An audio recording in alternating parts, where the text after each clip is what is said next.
'Cause I am here for a reason. Sometimes in my tears I drown. Check. I never let it get me down.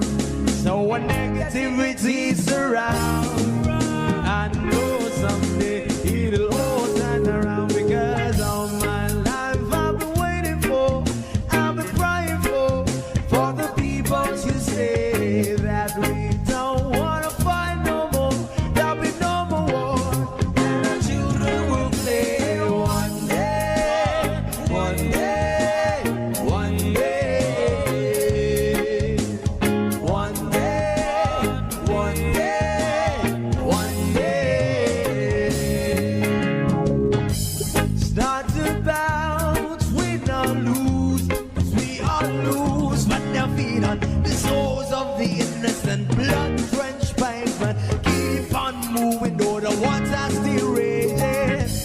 And in this place, you may lose your way, your way. Might drive you crazy, but don't let it slip you away. No way. Sometimes in my tears I drown, but I never let it get me down. So when negativity surrounds, I know someday it'll all turn around. Because all my life I've been waiting for, I've been crying for the people to say that we don't wanna fight no more. There'll be no more wars, and our children will play one day, one day, one day. Checkity, check, baby. One day, one day. One day is how we change, should be about the same. Stop with the violence, down with the hate. One day we'll all be free and proud to be under the same sun. Singing songs of freedom. Why yo, why yo, yo, yo, why yo, why yo, yo, yo. All my life I've been waiting for, I've been crying for the people to say that we don't wanna fight no more. There'll be no more wars, and our children will play one day, one day, one day, one day, one day, one day. All my life I've been waiting for, I've been crying for the people to say.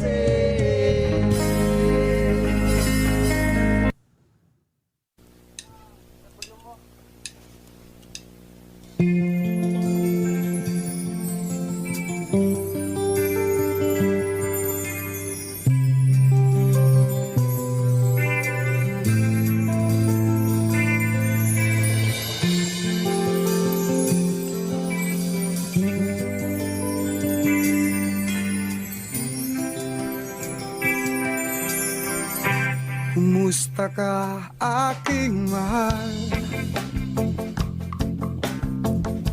Sana ay nasa mabuti ka. Ako'y wag mong intindihin. Nakakaraos din mga gabing mapanglaway, dinadaan sa awitin, nalulungkot kong damdamin, naaaliw pa rin.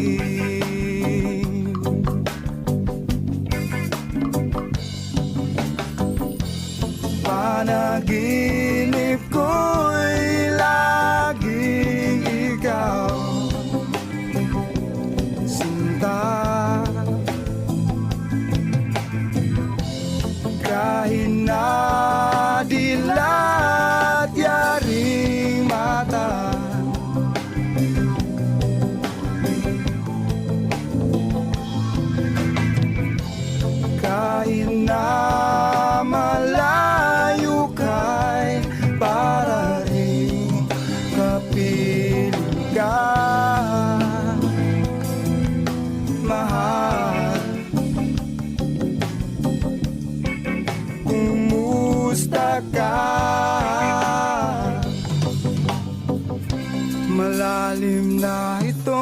gabi, malamig ang simoy ng hangin. Kung mayayakap lamang kita, lamig ay di madarama.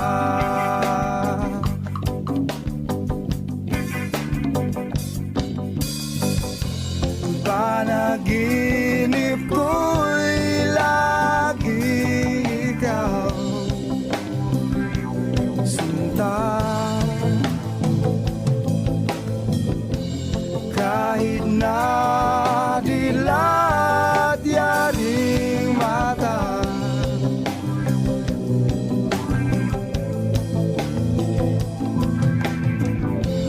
kahit na malayo ka'y para rin kapiling ka, mahal. Kumusta ka?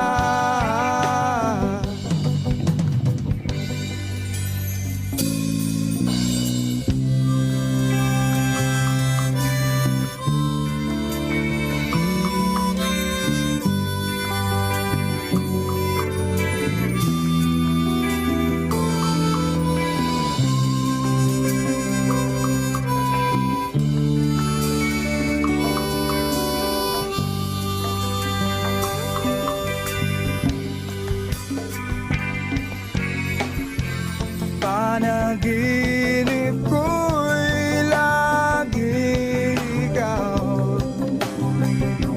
sinta. Kahit na dilat yaring mata,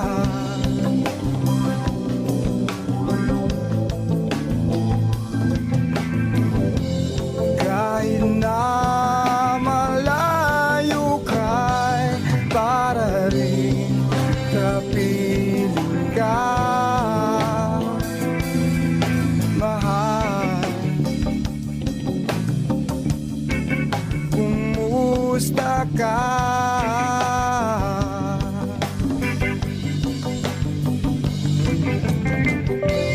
Panaginip ko'y lagi ikaw,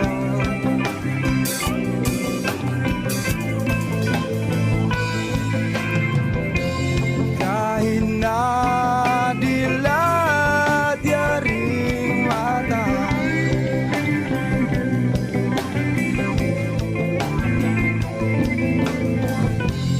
kahit na malayo ka'y para rin kapiling ka, mahal. Kumusta ka?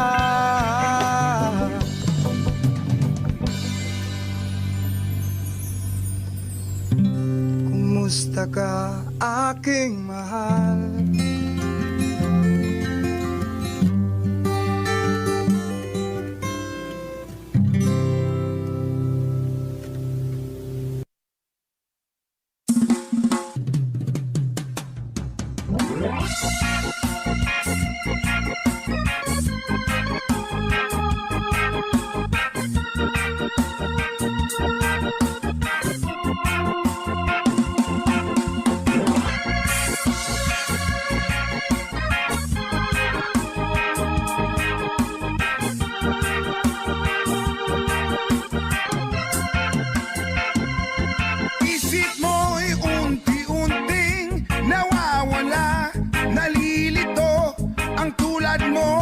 Ay parang usok, unti-unting naglalaho. Tanging hiling ko lang sa'yo, nakaraan ay tanggapin, at ang ngayon ay harapin. Ang bukas mo'y darating pa, kaya't huwag sanang damdamin, pagkat ito'y payo lamang mula sa akin, kaibigan, na sa'yo'y nagmamahal. Huwag mong sayangin ang panahon,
sa'yo'y nagmamahal.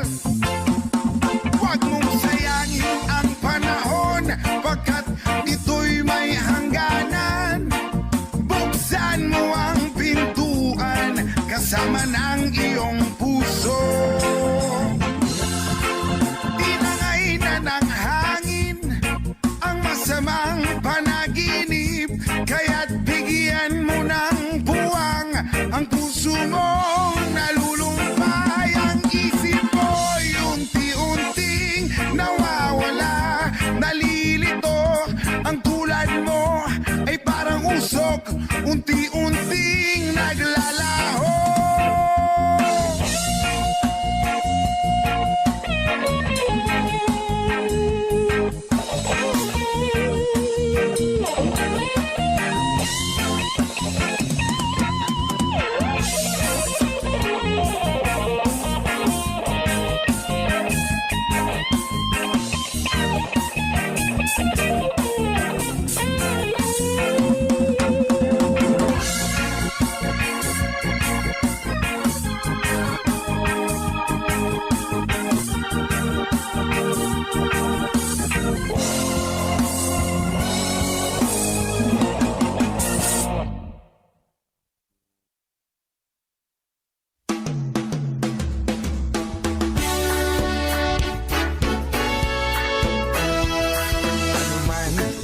Sabihin nila,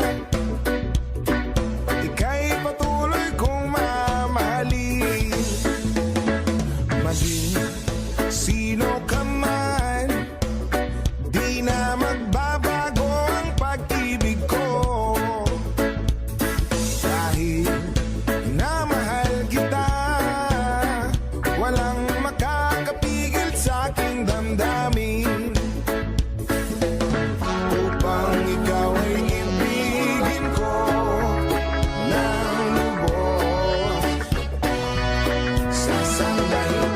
Warp is gonna start soon. I repeat, the wrong warp is gonna start soon. Bagay ay aking makakamtan, at dahil mahal kita, handa kong magparaya. Kahit katumbas nito'y kasawian, dahil mahal kita, sa'yo lamang liligaya. At di na muling iibig pa.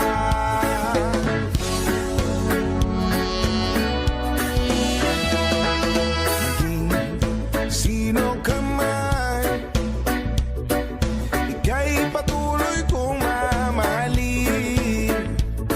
Dahil minamahal kita, walang makakapigil sa aking damdamin. Upang ikaw ay ibigin ko ng lubos, sasambahin lagi. Dahil mahal kita, lahat ng bagay ay aking makakamtan. At dahil mahal kita, handa kong magparaya. Kahit katumbas nito'y kasawian, dahil mahal kita, sa'yo lamang liligaya. At di na muling iibig pa.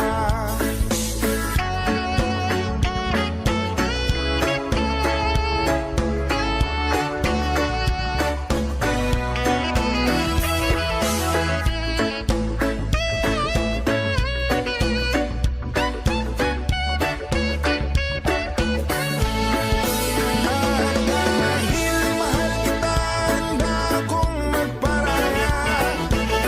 Kahit katumbas nito'y kasawian, dahil mahal kita, sa'yo lamang liligaya. At di na muling iibig pa. At dahil mahal kita, handa akong magparaya. Kahit katumbas. Alright, it's about that time. Oh, suppose I should pull the theme song up. That'd probably be a good choice. We're gonna have a lot of fun today. Okay?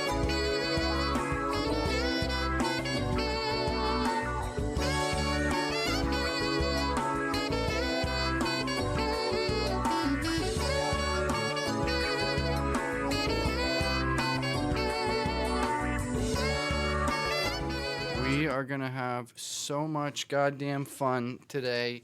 Here today on The Wrong Warp, we're doing the 9/11 extravaganza that you've always dreamed of, I hope. And we're going to expose some frauds here today. Woo! And we're going to get high. Babukukulang Sandaliga. Woo!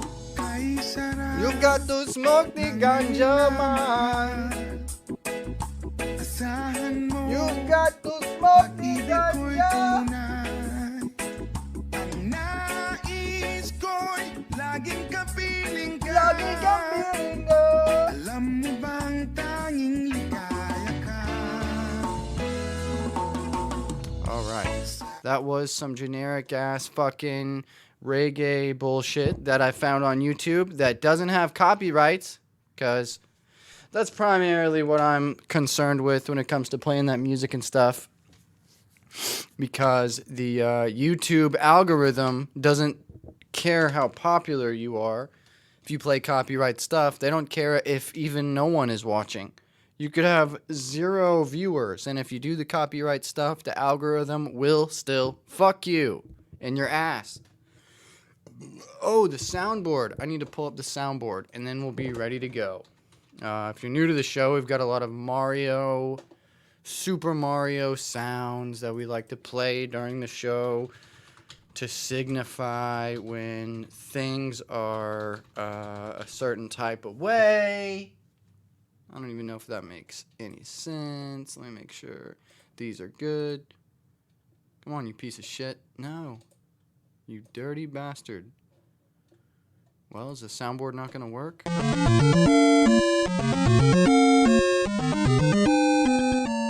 There we go. That's about a good volume. All right, I think we're good. I think we're really ready to start this show now, and I feel pretty good about that. So, without further ado, let's start the motherfucking show. Just to speak my thoughts, I am very far away. I am all on my own. Take me to the promised land, hold me there. I am very far away.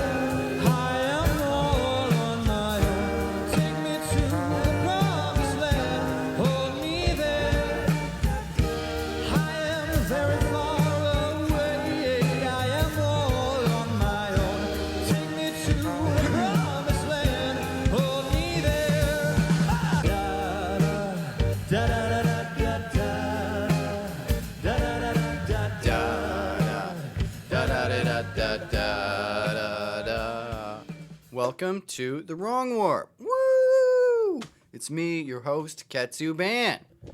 Back here yet again to talk some shit like we do.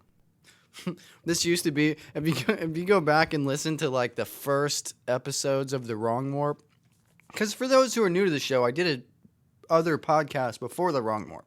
But if you go listen to the very beginning episodes of The Wrong Warp, it's like I'm taking you on this mystical journey about how you can have whatever you want and all this great stuff. It's still good. I'm not denouncing it or anything, but it's just funny. It's funny to me how we started off that way, and now here we are months later just talking a ton of shit. But I love it, obviously.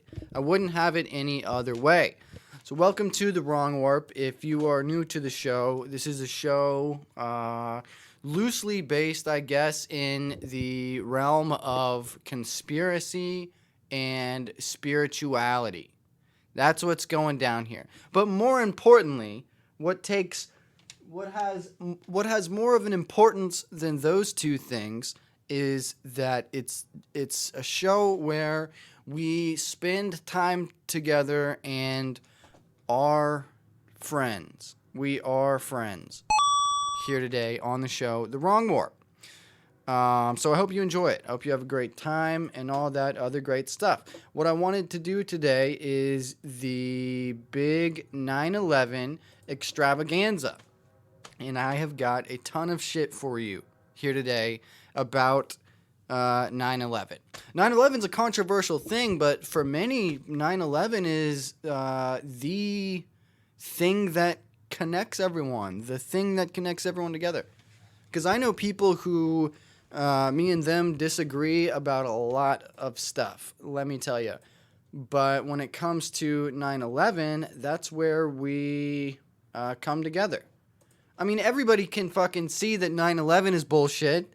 Even if somehow you think otherwise, you gotta admit that you can see why everybody thinks what they think. And I don't know, it just seems like you would have to have such a big holier than thou mindset to just denounce it all. To just say, no, the government's right, or the government's telling the truth. That's insane. I haven't met anybody doing that. I know they're out there. I know they're on Twitter. I know that the news would like me to believe that that's the majority of the world. But I have, in my own experience, found otherwise. In my own experience, more people are like me. And more people know it's all bullshit.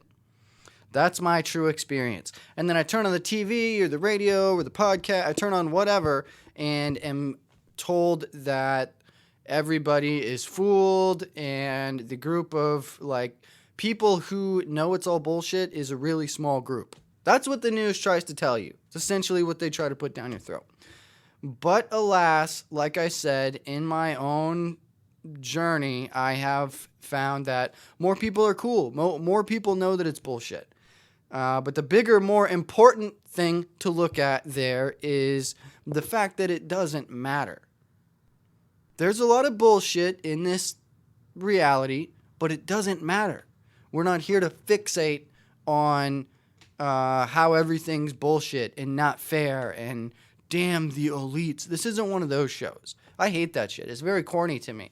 Like being mad at the elites or being mad at politicians or whoever, that's very corny to me.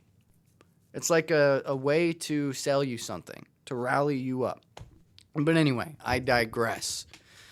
I got a couple notes here. The big one is like, in something is going on in this experience. That I can tell you for sure. Something is going on, and things are not what we are told. That being said, I don't know specifically what's going on, how we got here, what we're supposed to be doing. But I think that everybody, whether they admit it or not, I think that everybody kind of can see behind the curtain a little bit. Everybody kind of does get a little glimpse of what's going on. A big one for me that I notice is influencers on social media. That's a thing now. Influencers. That was never a thing before. At least they didn't admit it. But what a crazy, bizarre fucking thing.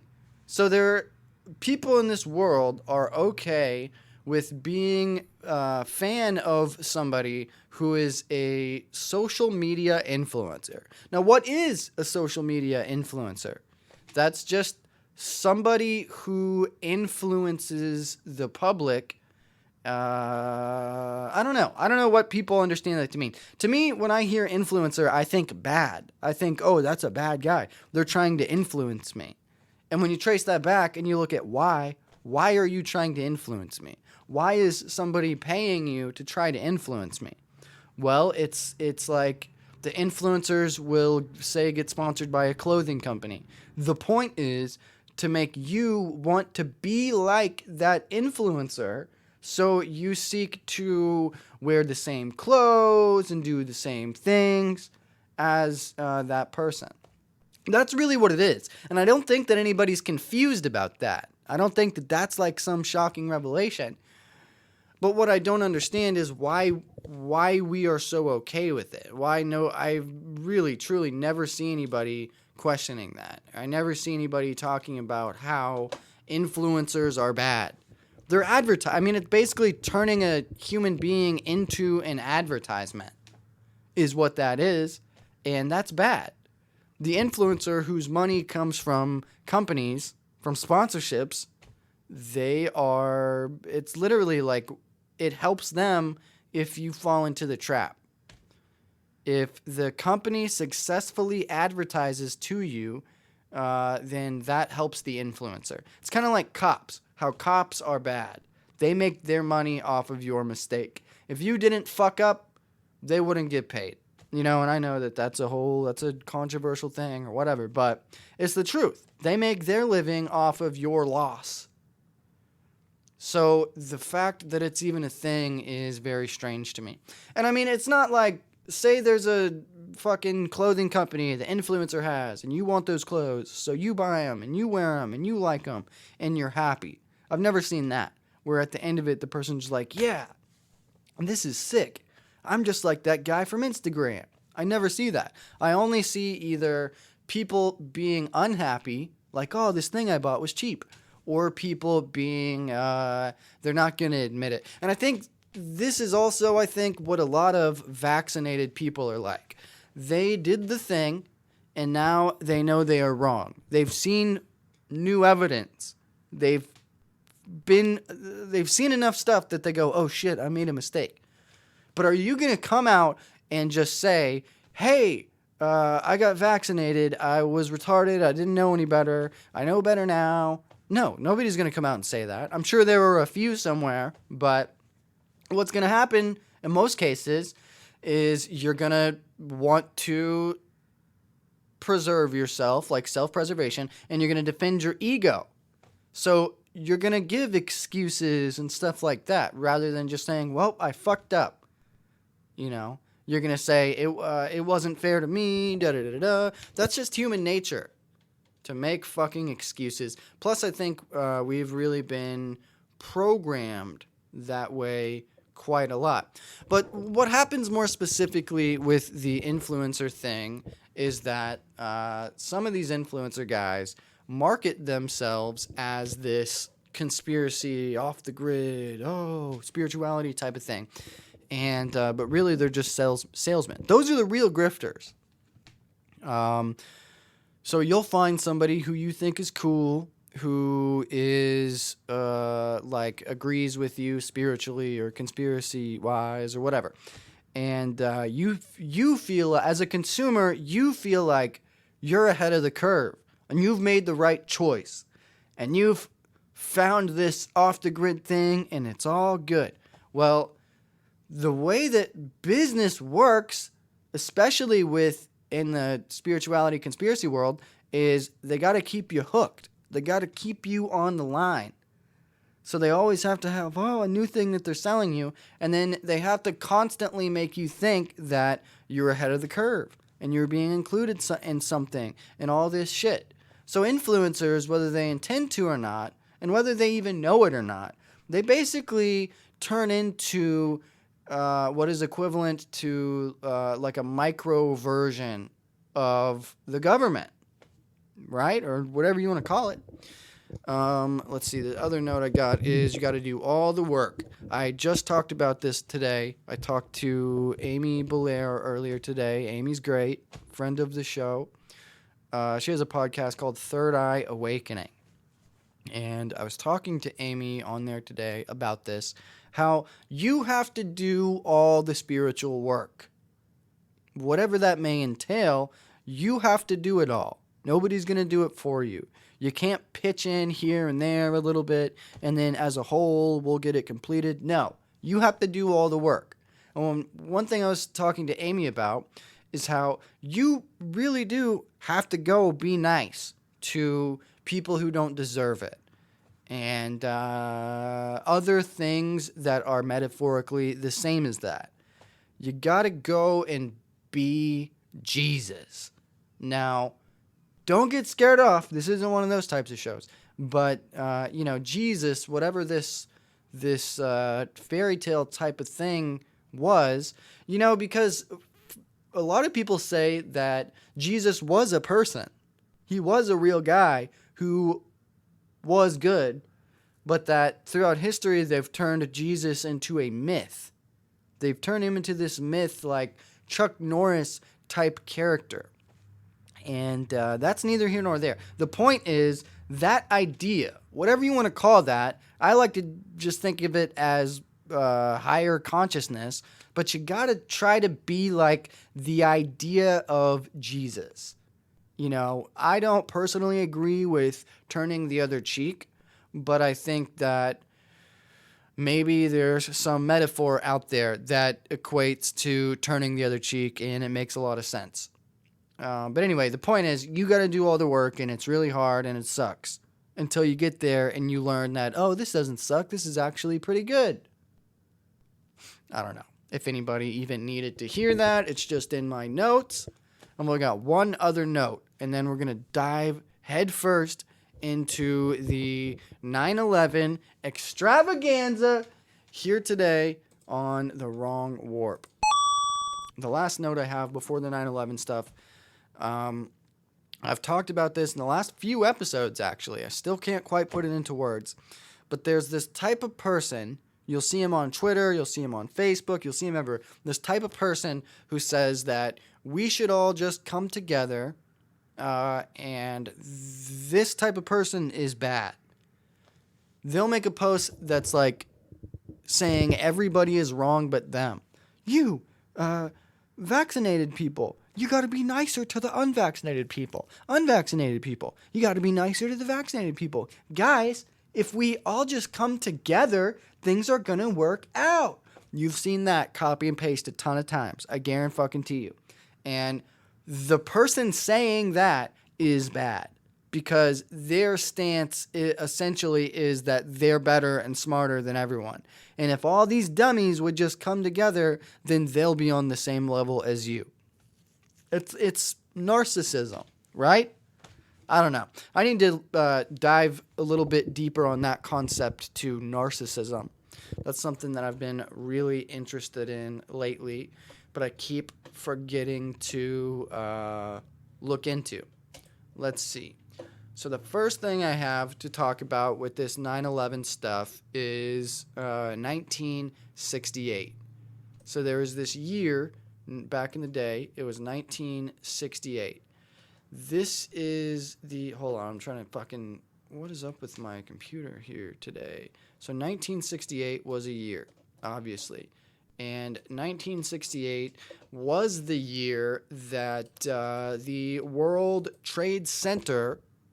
It's the year that construction began on the World Trade Center. And I feel like this might even be hack to be talking about anymore right now, just because so many people have already pointed this out. But 1968 is when construction began on the World Trade Center. And then 33 years later, in 2001, is when the World Trade Center went down. I guess we should go through that official story. I don't have anything pulled up, but let's see.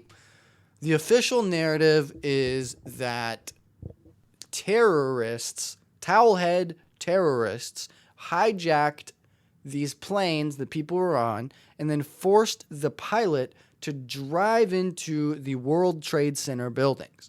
These were two buildings right next to each other. They kind of made an 11 in New York.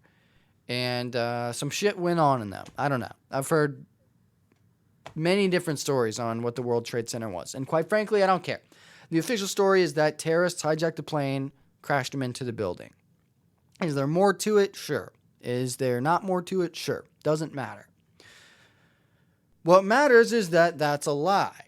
What's presented to us is a fucking lie. So let's see. That was the first one, and that's big, the 33 years thing. 1968 is when the Trade Center went up. 2001 is when it went down. That's 33 years right there. Now, also in 1968, a movie came out. I don't remember if it was the movie and the book or the movie or the book. It's called 2001: A Space Odyssey. That came out in 1968. Let's see. I've got a list of other stuff here. The Apollo 7 launch. That was on TV or whatever. The Mexican Summer Olympics of 1968. That's the year that the Boeing 747 was introduced in 1968. And there's been like over 160 incidents with the Boeing 747. That's a whole other thing. But 1968 is the year that those planes dropped. There was some flight called the Brandif Flight 352. Crashed and killed 85 people. 1968 is the year Robert Kennedy was killed. It's the year the Bureau of Narcotics and Dangerous Drugs was started. Now, the year 1968, if you go look, according to history, by the way, I don't believe that I believe that most of recorded history is fabricated. I really do believe that. If you go look at 1968, just like a list of events, there's one on Wikipedia, I think even. There's a fucking shitload of protests, and there was a fucking shitload of explosions. And I thought that was really interesting. Something about last year and the year before, there, all these protests and stuff. Kind of similar. But anyway, seriously, look it up on your own. Explosions and protests. There were a ton of them in 1968. It's when the Apollo Saturn mission 592 was launched. It's the year Martin Luther King got killed. It's the year that Congress repealed the gold requirement to back currency. So that's the year that they decided you don't need money to be actually backed by gold, and that we can just pretend that it is. It's the year that the student rights protests started. It's when Mr. Rogers started.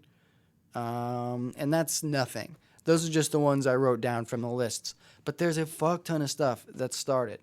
Oh, it's the year that 911 became the emergency code as well. So, anyway, the first thing I want to look at, as sent in by Matt from Twitter. Also, we have a chat. You can join the chat. We do the show live at dlive.com/thewrongwarp. You're more than welcome to hop in and enjoy the chat while we do the show. Stay tuned to The Wrong Warp on Twitter to see updates on when the show goes live. So Building 6 is a really simple one. Way more simple than what I understood. It always, to me, seemed like this big box of worms that I didn't want to fucking open. But someone on Twitter suggested Building 6, and it's just two simple facts that you need to know about Building 6. There's one, it was not touched by a plane. No plane touched Building 6. I don't even think that there was somebody claiming, or maybe they were trying to claim that a plane did, but then they took it back. I don't know. But no plane touched it. That's for sure. Pretty much everywhere you go, universally, no plane touched Building 6. And the second kind of fact is just that nobody knows why. There is no answer to this. I don't know if there's an official response somewhere, but I couldn't find it. There's no plane touched it. There's no answer and no explanation, and nobody knows why. Nobody knows what happened. So I've got the Google Images pulled up for Building 6 here so that we can take a couple looks. Of course, I forgot that Google Images is all shitty now, and I got to do a right click and go to open a new tab and do all this extra shit. God. Okay, so here we have, I guess this is Building 6. That thing is fucked up. That doesn't even, that's clearly an explosion, right? Did they at least admit that it was an explosion that happened? Because that building is fucked. I mean, it truly looks like there was no chance with this building. But it definitely looks like an explosion to me. The shit's fucked up at the top. Could it have been an explosion with the explosives placed here, like at the top of the building, rather than at the bottom? Morgan in the chat says, Flight 11 and 93 supposed satanic Aleister Crowley's numbers. Oh, that's interesting. I didn't know that. 11 and 93 are Aleister Crowley's numbers. I need to do a show about Aleister Crowley still, actually, to be honest with you. Said I was going to do one a long time ago, and I never did. So let's see. We got these images are all shitty. They're all tiny. You pieces of shit. Well, I mean, that's pretty much it, though. There's some other images. I'll try to pull one more up. There are images, but you pretty much get the gist. It's all fucked up.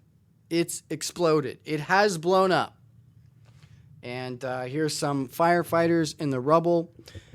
I don't know if 9/11 was like the guinea pig. Was it a test for the loose grab stuff? Was it a test to see if they could fool you? Or was the test a long time ago and this was the actual practical application they were going for? I don't know, but pretty fucking wild. So that's all I got on Building 6, because everything that I can find about it is pretty much speculation. So that's kind of wild. Let's see. The next one. Oh, I've got some nice stock footage here. I've got a fuck ton of stuff, by the way. But I've got some pretty much stock footage here that I want to start with, because I think this is going to kind of paint the scene rather than just hearing me say, terrorist hijacked a plane and blew it and blah, blah, blah, blah. This is going to give us a better idea. And if a lot of this loose stuff is true, then this is even going to sort of put us in that mood. So we're going to get into the 9/11 mood here today with this video. It's really short. It's like 30 seconds or something. But we're going to get into the 9/11 mood. Let's just pretend that this event is happening again. Let's pretend that the event's happening right now, and we will react to it as though it were happening right now. So here it is, live on the Wrong Warp, 9/11.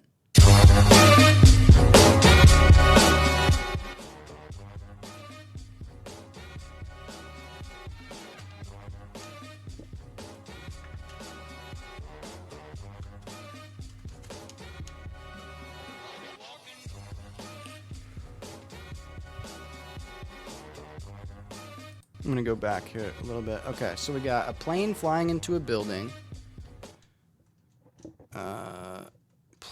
A guy falling off. There's suicide dives. I see the guy. How easy would it have been to fake this, though? God damn, I see this guy, though. Oh, shit. And what if he's just a base jumper? What if he's just doing that for fun? Damn, son. You know why the falling guy footage seems fake to me? Because why would anybody be filming right then? Why would you have started filming? That's how I feel about a lot of this stuff. Okay, well, that footage wasn't as good as quite as good as I hoped. I was hoping for it to be super dramatic and stuff like this. Let's see. Let's move on to the next thing here today. Let's see. Building 6. Facts and points. So I've got some good facts and points here from somebody that made a post on Facebook, and this was sent in by Jen of the Minus World. Let's see here today.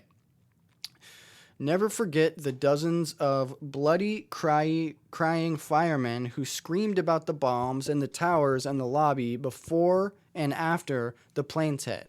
Never forget the $2 trillion that was reported missing by Donald Rumsfeld the day before 9/11. Never forget that the controller in charge of the Pentagon's budget was Doc Zakim, who lost the $2.3 trillion by doing poor bookkeeping. So he lost $1.5 billion per day for 5 years. That's insane. And do we accept stuff like that? Do we accept that $1 trillion is gone due to poor bookkeeping? Who would ever accept that? Honestly, whether you're a normie or what. Let's see.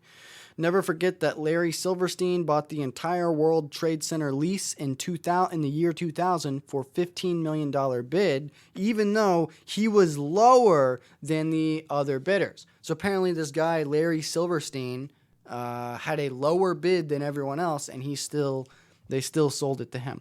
Never forget that Larry Silverstein put a $3.5 billion insurance policy on the towers against terrorist attacks in June 2001. So June, July, August, September. 2 or 3 months before it happened, somebody took out an insurance thing for terrorist attacks. For terrorist attacks. Never forget that the scientists and physicists at BYU found a type of explosive in every dust sample tested, which was confirmed to be a type of thermite.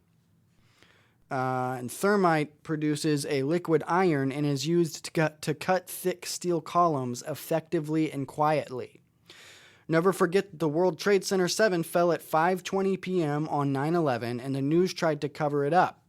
Never forget that the BBC, Fox News, and CNN reporters all misread scripts live on TV, which announced World Trade Center 7 collapsing hours before it did, indicating a pre-written narrative. That's fucking insane. I wish I had videos of that to pull up right now. Somebody reading the script too early. That'd be fucking sick. Never forget that it was 47 stories tall and that it collapsed at free fall acceleration for 2.25 seconds. Well, that's impossible, isn't it?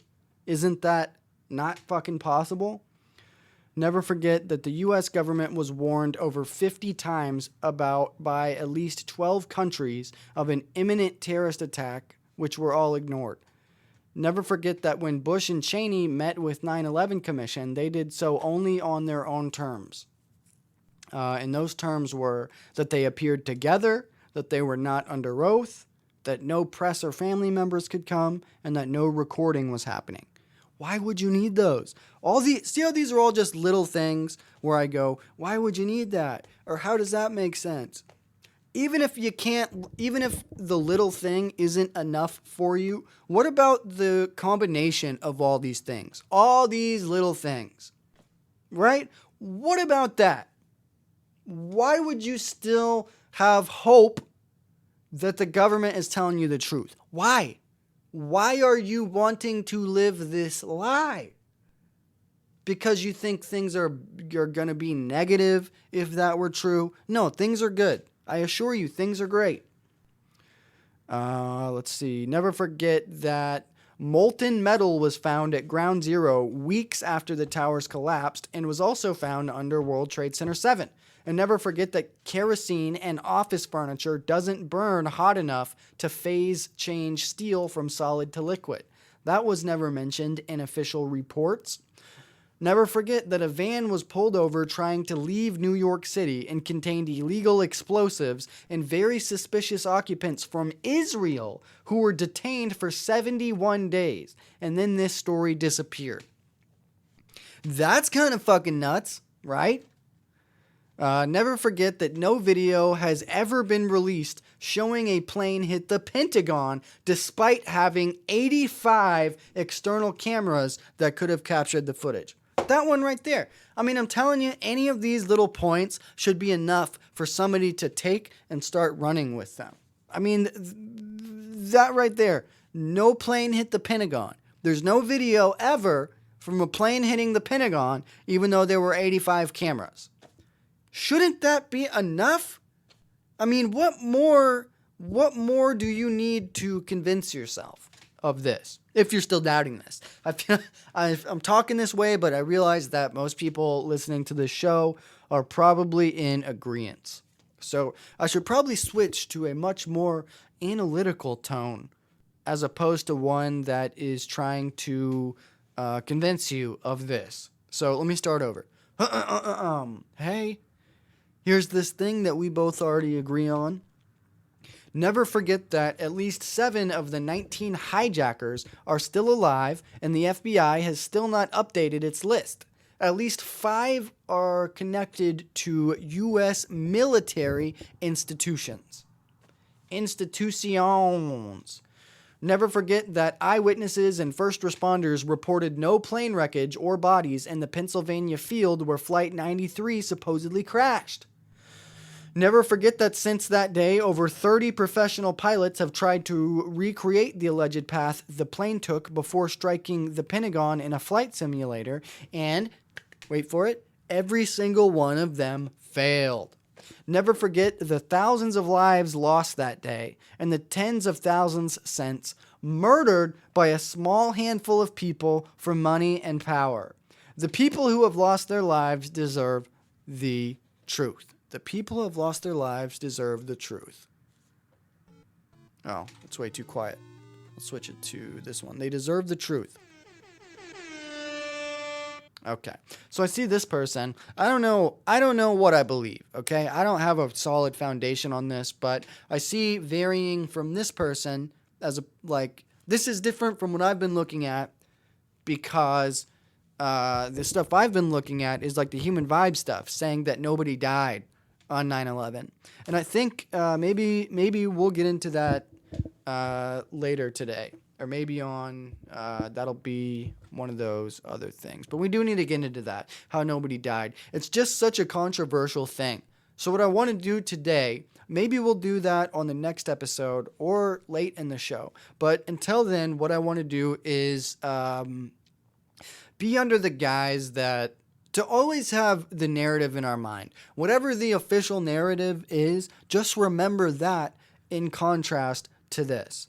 Because what even is the official narrative?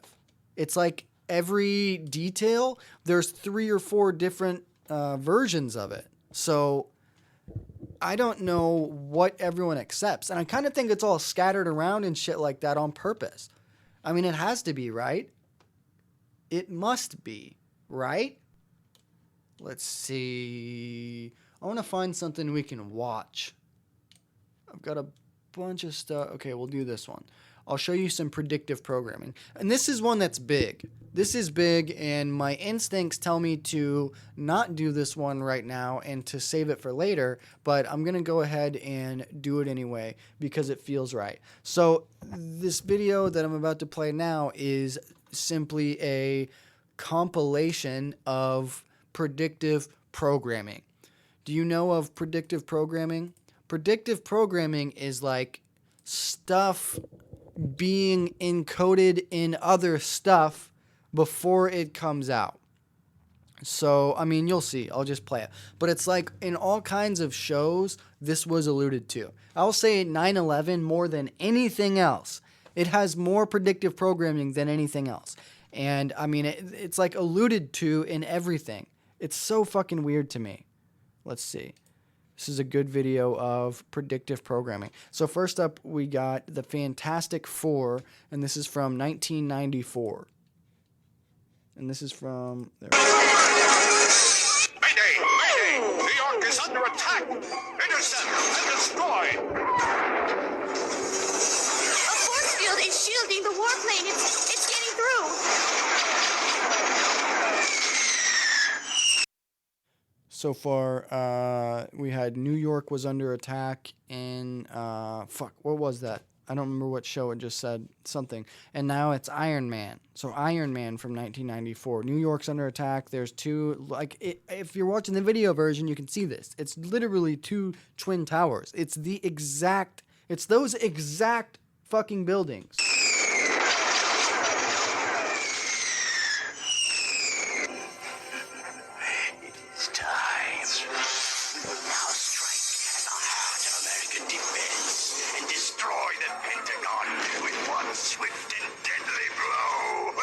So, if you didn't hear that, their plan is to destroy the Pentagon with one swift and deadly blow. These are the villains from Iron Man cartoon in 1994.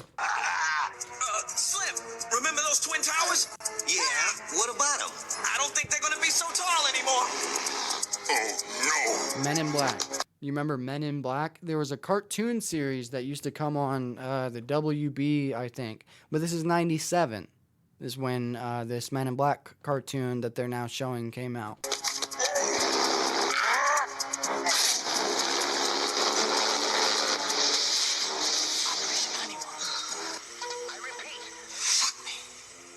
You're running a fund. The Long Kiss Goodnight from 1990. Now we're stepping into unfamiliar territory for me. So let's see if we can figure this out together. It's from a movie called The Long Kiss Goodnight in 1996. Fundraiser? 1993. World Trade Center bombing, remember? During the trial, one of the bombers claimed the CIA had advanced knowledge. Oh, I think that this particular thing is supposed to be in the future. The diplomat who issued the terrorist... I'm going to light the weed. I'm going to take this as a good opportunity to light the weed. Damn, this reflection is bad. I need to fix some kind of brightness on this monitor here today. I got a couple J's rolled up. If you're new to the show, we like to chill out. You know, you've got other shows that you can go to where they're just trying to like hit you with info over and over, and they're on this big crazy quest for truth. I also look really white in this lighting. I think it's for some reason, I don't know. I gotta fix this. Anyway, I've got this weed rolled up. We smoke weed here. We chill out and we smoke weed. I've got this weed rolled up. I'm lighting this joint as we enjoy these 9/11 predictive programming videos. Oh, I think I see the problem. It's this bright ass light above me. I'll have to get that fixed. Anyway, I'm lighting the weed. Light your weed. We'll have a good time. Light your weed. We'll have a good time. Visa was CIA. It's not unthinkable they paved the way for the bombing, purely to justify a budget increase. You're telling me that you're gonna fake some terrorist thing Samuel just to L. scare some Jackson. money out of Congress? Well, unfortunately, Mr. Hennessy, I have no idea how to fake killing 4,000 people. So we're just gonna have to do it for real. Oh, blame it on the Muslims, naturally. Blame it on the what? On 9/11. Let's see. Now we're in some gematria shit. History by the numbers. Oh, that's the account where I found this. So this is their own shit. But it'll be great for the show. Let's check it out. Flight 77 hit the 77-foot tall Pentagon on the 77th meridian, 77 minutes after takeoff. World Trade Center full reduction, 77, September 11th. If you're unfamiliar with gematria, when he says full reduction, he's talking about gematria. And this is where words, I'm not too familiar with it, but it's like words and or letters are all assigned these numerical values. And that's how words and numbers get encoded with each other. And gematria is an attempt at breaking that code down. 11th is 77. This is a form of chaos magic. They're putting all their energy into these symbols, and then they destroy it in the 3D and release that energy. It was a date with 41 numerology. Al-Qaeda is 41, Terror 41, USA is 41 as well. Okay. Days left in the year, 111. New York, English Ordinal, 111. This year, in the 20th year anniversary, at 111 Hyde Road in Connecticut, home of Skull and Bones, a plane just hit a building. What? And you've seen they had to get Afghanistan in a plane back in the news media in the 20th year anniversary since 9/11. That's all they're talking about, Afghanistan every day now. It's all scripted, guys, done by the numbers. This is a numeric ritual. Al-Qaeda terrorist attack, 9/11. Division, 9/11. Tisha B'Av, I don't know who that is. 9/11. And we got that coming up. Should be fun. Now, from the Pope's 81st birthday until September 11th was 16 weeks and 5 days, which is 165 in numerology. 9/11 in reverse ordinal is 165, and 81 is ritual. So we've seen it in the Illuminati card game, the terror. That can't be real. Do you remember that Illuminati card game? Have you been with a show? We had this for Joe Rogan. And actually, I think it was Matt that sent it in, the same guy that sent the Building 6 in thing earlier. But this is another card. Apparently, there's this Illuminati card game that I really need to get my hands on. And it has encoded in it all of the things that are happening in our 3D reality. I don't know. I mean, I take issue for the obvious reasons that most of these cards we see may or may not really be in the game and that they could just be made up at any time. But I haven't seen a lot of people really say that. You know, I kind of want to get a deck of the cards, but like I said, it could have just been made 2 months ago, and the cards itself could be a trick. So it's kind of hard to trust, but it's something that I'll say, if it's real and legit and it's a real card game and this is all from the card game, then that's fucking nuts as fuck, dude. So it's like Magic the Gathering or Pokemon cards or something. It's just like a trading card game that you play. This one's called Terrorist Nuke. In the picture, the depiction on the card is literally 2 towers that look just like the Twin Towers, and one of them's like exploding. It's got some explosion shit coming out of it about halfway through. And it says, Play this card at any time to give plus 10 power or resistance, your choice, to any violent group you control. If used with an action, it must be played when that action is first declared, and counts only for that action. If used for defense, the bonus lasts until the end of the current turn and does not count towards goals. So I'm going to ignore the end part and just read the first part. Give 10 plus power or resistance to any violent group you control. That's really interesting. I mean, that's just a metaphor, because when they did this 9/11 ritual, they basically empowered themselves, because now everyone's terrified and shit. Don't you remember all the stuff? Somebody in the chat, send in, if you can find it, one of those songs. I know there was 2 or 3 country songs made that were made solely to commemorate 9/11 and thank the troops and all this shit. They were kind of funny. Maybe I really will have to look that one up in just a second. Terrorist attack, which literally showed the building coming down. And then with The Simpsons as well.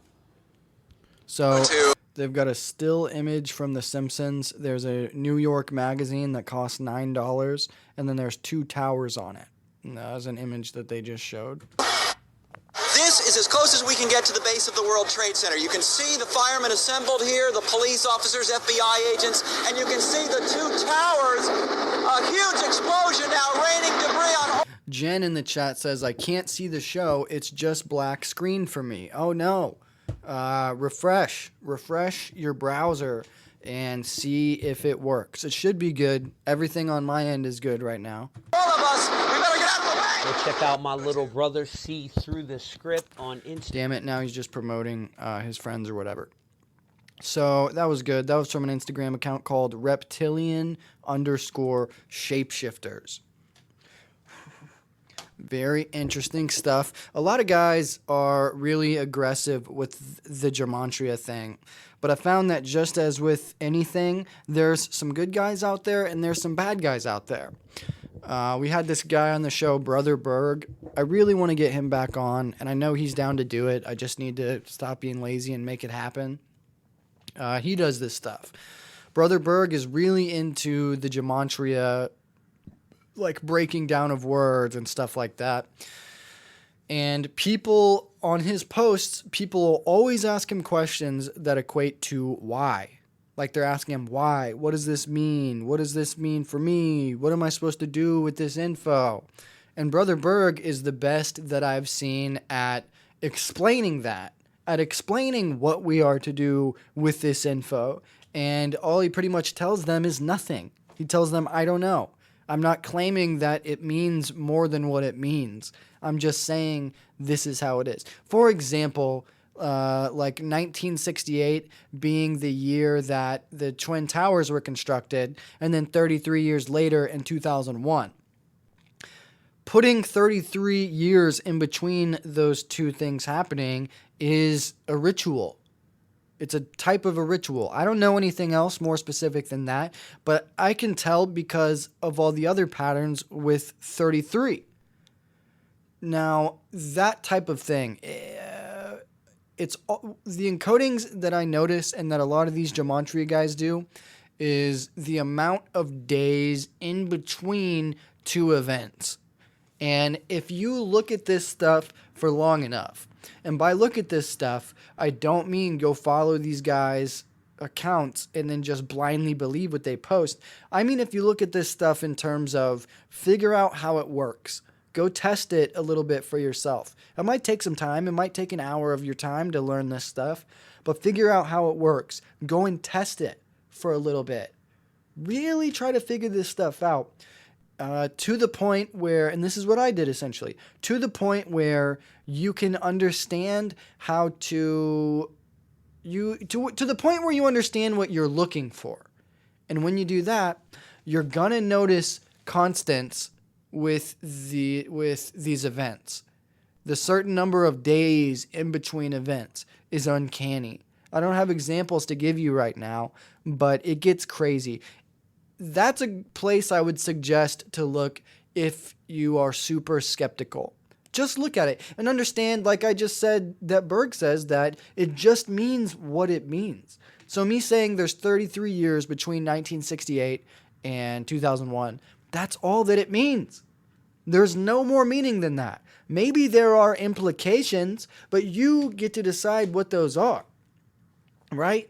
I'm not claiming, and a lot of these gematria guys often aren't claiming to know anything further. They're just saying, look at the amount of days in between these two events. Did you refresh, Jen? Does it work? Can you see the screen now? You're going to need to see the screen for these next ones. That's for sure. But let's see. We got some good stuff coming up. Oh, Italian president. That guy knew. Thought there was another one. Oh, the Attorney General. This is a good one. This is a tweet made by Human Vibration. It was sent in by Morgan from the Minus World, and it is the Attorney General, I think it is. The point of this being weird is where it came from. Man, I gotta fucking figure out how to put Twitter into dark mode right here. This is a pain in my ass. Settings and privacy, so I just have to narrate it. Accessibility, display in languages, display, lights out, dim. Yeah, lights out, there we go. Okay, anyway, now that you've heard me live mess with my Twitter settings, now let's get to this. So, Human Vibration tweeted this, Morgan sent it in. Damn it. 1 second, I'm sorry about this. One little second. There we go. Anyway, Human Vibration posted this. Her tweet says, he really posted this. That's the caption. And the contents of the tweet are... So this is Attorney General Ken Paxton. Now, I could look that up and look into this guy and figure out who he is, but it's going to take that would take a lot of time, and I don't think it would really help us that much. But yes, most definitely, who this guy is has everything to do with why this is odd. Being the Attorney General, that's good enough. I can accept that. This is somebody high up politically. That's what we're dealing with. So he posted this photo. In the caption to the photo, it says, 20 years ago today, our country was attacked. Our enemies turned planes into missiles and used them to strike at the heart of American democracy. We must, #never forget, the almost 3,000 Americans that perished. Please spend a few moments today remembering and praying for the families. Wow, it kind of makes sense to me now. This is an ad advertising for you to just remember something. They're just saying, please take a moment and remember this. Please take your energy and your attention and the only real currency that you have and put it into this. That's what they're asking you to do. So let's see. The photo that he posted with it does seem pretty bizarre though. So there is a big plane. Let's see. I'll get it full screen. There's a big plane coming towards us, like coming towards the artist drawing the picture. And there are two guys standing there with red Solo cups, like reading articles. So, okay, imagine top of a building in New York, three guys standing there looking towards us, but then behind them, they can't tell, they can't see it yet. It's unbeknownst to them, there's this giant plane, and the plane is red, and it has a red stripe, a blue stripe, and then it's silver. So that's really weird, if that even means anything. But yeah, I think it's really odd. You know, her caption saying he really posted this, like this is so fucking bizarre. It is. This is pretty goddamn bizarre, man. It really is. Someone sent something in live 23 minutes ago. Amanda Pear sent this in on the show. It's 45 seconds long. Let's take a look at it. I love stuff happening live like that. Like she just sent it in 20 minutes ago while the show was already going, and we're going to check it out. And then we'll get back on track. But first, let's check this out. It says this footage aired once after 9/11 and was never on TV again. So I think we're in for a treat here today. It's CNN Live, very blurry video. Breaking news, America. This is what's on the screen. Breaking news, America under attack. terrorist attacks against targets in New York and Washington. Let's check it out. Outside the Pentagon, CNN's military affairs correspondent Jamie McIntyre. And Jamie, you got very close to where that plane went down. That's right, Judy. A while ago, I walked right up to next to the building. Firefighters were still trying to put out the blaze. The fire, by the way, is still burning in some parts of the Pentagon. And I took a look at the huge gaping hole that's in this sideway, but from my close-up inspection, there's no evidence of a plane having crashed anywhere near the Pentagon. Wow. The only site is the actual side of the building that's crashed in, and as I said, the only pieces left that you can see are small enough that you could pick up in your hand. There are no large tail sections, wing sections, a fuselage, nothing like that anywhere around. Outside the Pentagon. Damn it. Damn it, why won't this work, you piece of shit? Every time I try to do these sound effects, there's a time gap, and it just doesn't work out. So pretend that just ended 1 second ago. I want to watch this one more time and really try to understand it. What I got there was that he said there was no evidence of a plane. That's fucking crazy, actually. No evidence of a plane. So let's watch this again and understand that this is a reporter for CNN telling the news station that there's no evidence of a plane. Because you would think that this would be on purpose, but if it was scrubbed from the internet and never played again, well, there's got to be a reason why. So if I'm wrong about that, let me know. If there's something else that makes this so important, let me know. On CNN's military affairs correspondent Jamie McIntyre. And Jamie, you got very close to where that plane went down. That's right, Judy. A while ago, I walked right up to next to the building. Firefighters were still trying to put out the blaze. The fire, by the way, is still burning in some parts of the Pentagon. And I took a look at the huge gaping hole that's in this sideway, but from my close-up inspection, there's no evidence of a plane having crashed anywhere near the Pentagon. The only site is the actual side of the building that's crashed in, and as I said, the only pieces left that you can see are small enough that you could pick up in your hand. There are no large tail sections, wing sections, a fuselage, nothing like that anywhere around. Wow. Outside the So he straight up said it, and he said from my inspection. So he straight up said it. That's pretty good, man. That's pretty good. And, you know, what would be, pretend you're a normie and you're still very attached and invested in all this stuff. What would you tell me if I showed you this? You're a normie. I'm me. I show you this fucking news clip. What's going to be the excuse? Oh, well, it's fake. Oh, well, that guy was crazy. He can't be that crazy. He's a CNN reporter. He's got to at least follow the rules and stuff. So why would this happen? How could this happen? Wow. That was pretty good. Huge thank you to Amanda Pear on Twitter for sending that in. I loved that. That was fucking sick. We'll give her a favorite. Ooh, another one. She sent another one in, too. Let's check this one out. From 30 minutes ago. Let's see what we got here today.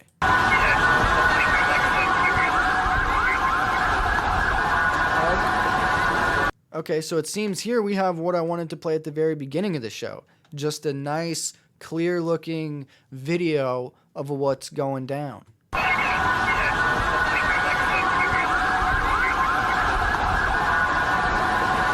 What up, Colt? Colt's in the chat, everybody. Woo!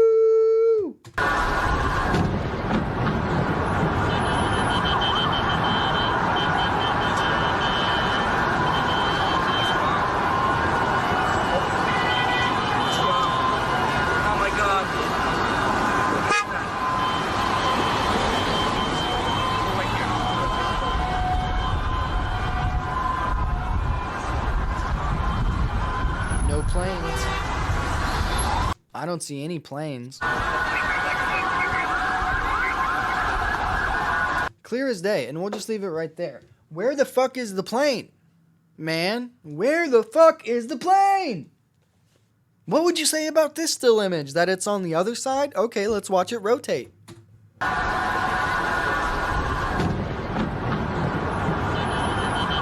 No plane, no plane. You can see right there, clear as fucking day. I'm really glad that she sent this in. So right here, Clear as fucking day. I don't know, because they say that they CGI'd the plane in, but then at the same time, somebody could have CGI'd a plane out to make this video to fool me. That's just as possible. So I'll give them that that's just as possible, but I will also say that look at the fucking explosion. That explosion clearly comes from inside the building. Unless they even CGI'd the explosion, that'd be kind of hard, but it's very clear as day a fucking bomb. You can see where it goes off. You don't need anything else. You don't need more context. It's all right fucking there. And the attempts to cover it up are a fucking lie.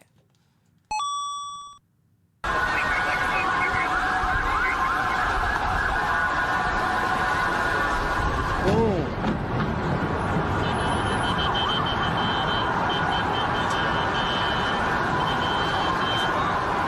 That's a lot of bombs and stuff too. This is like the best, clearest video so far.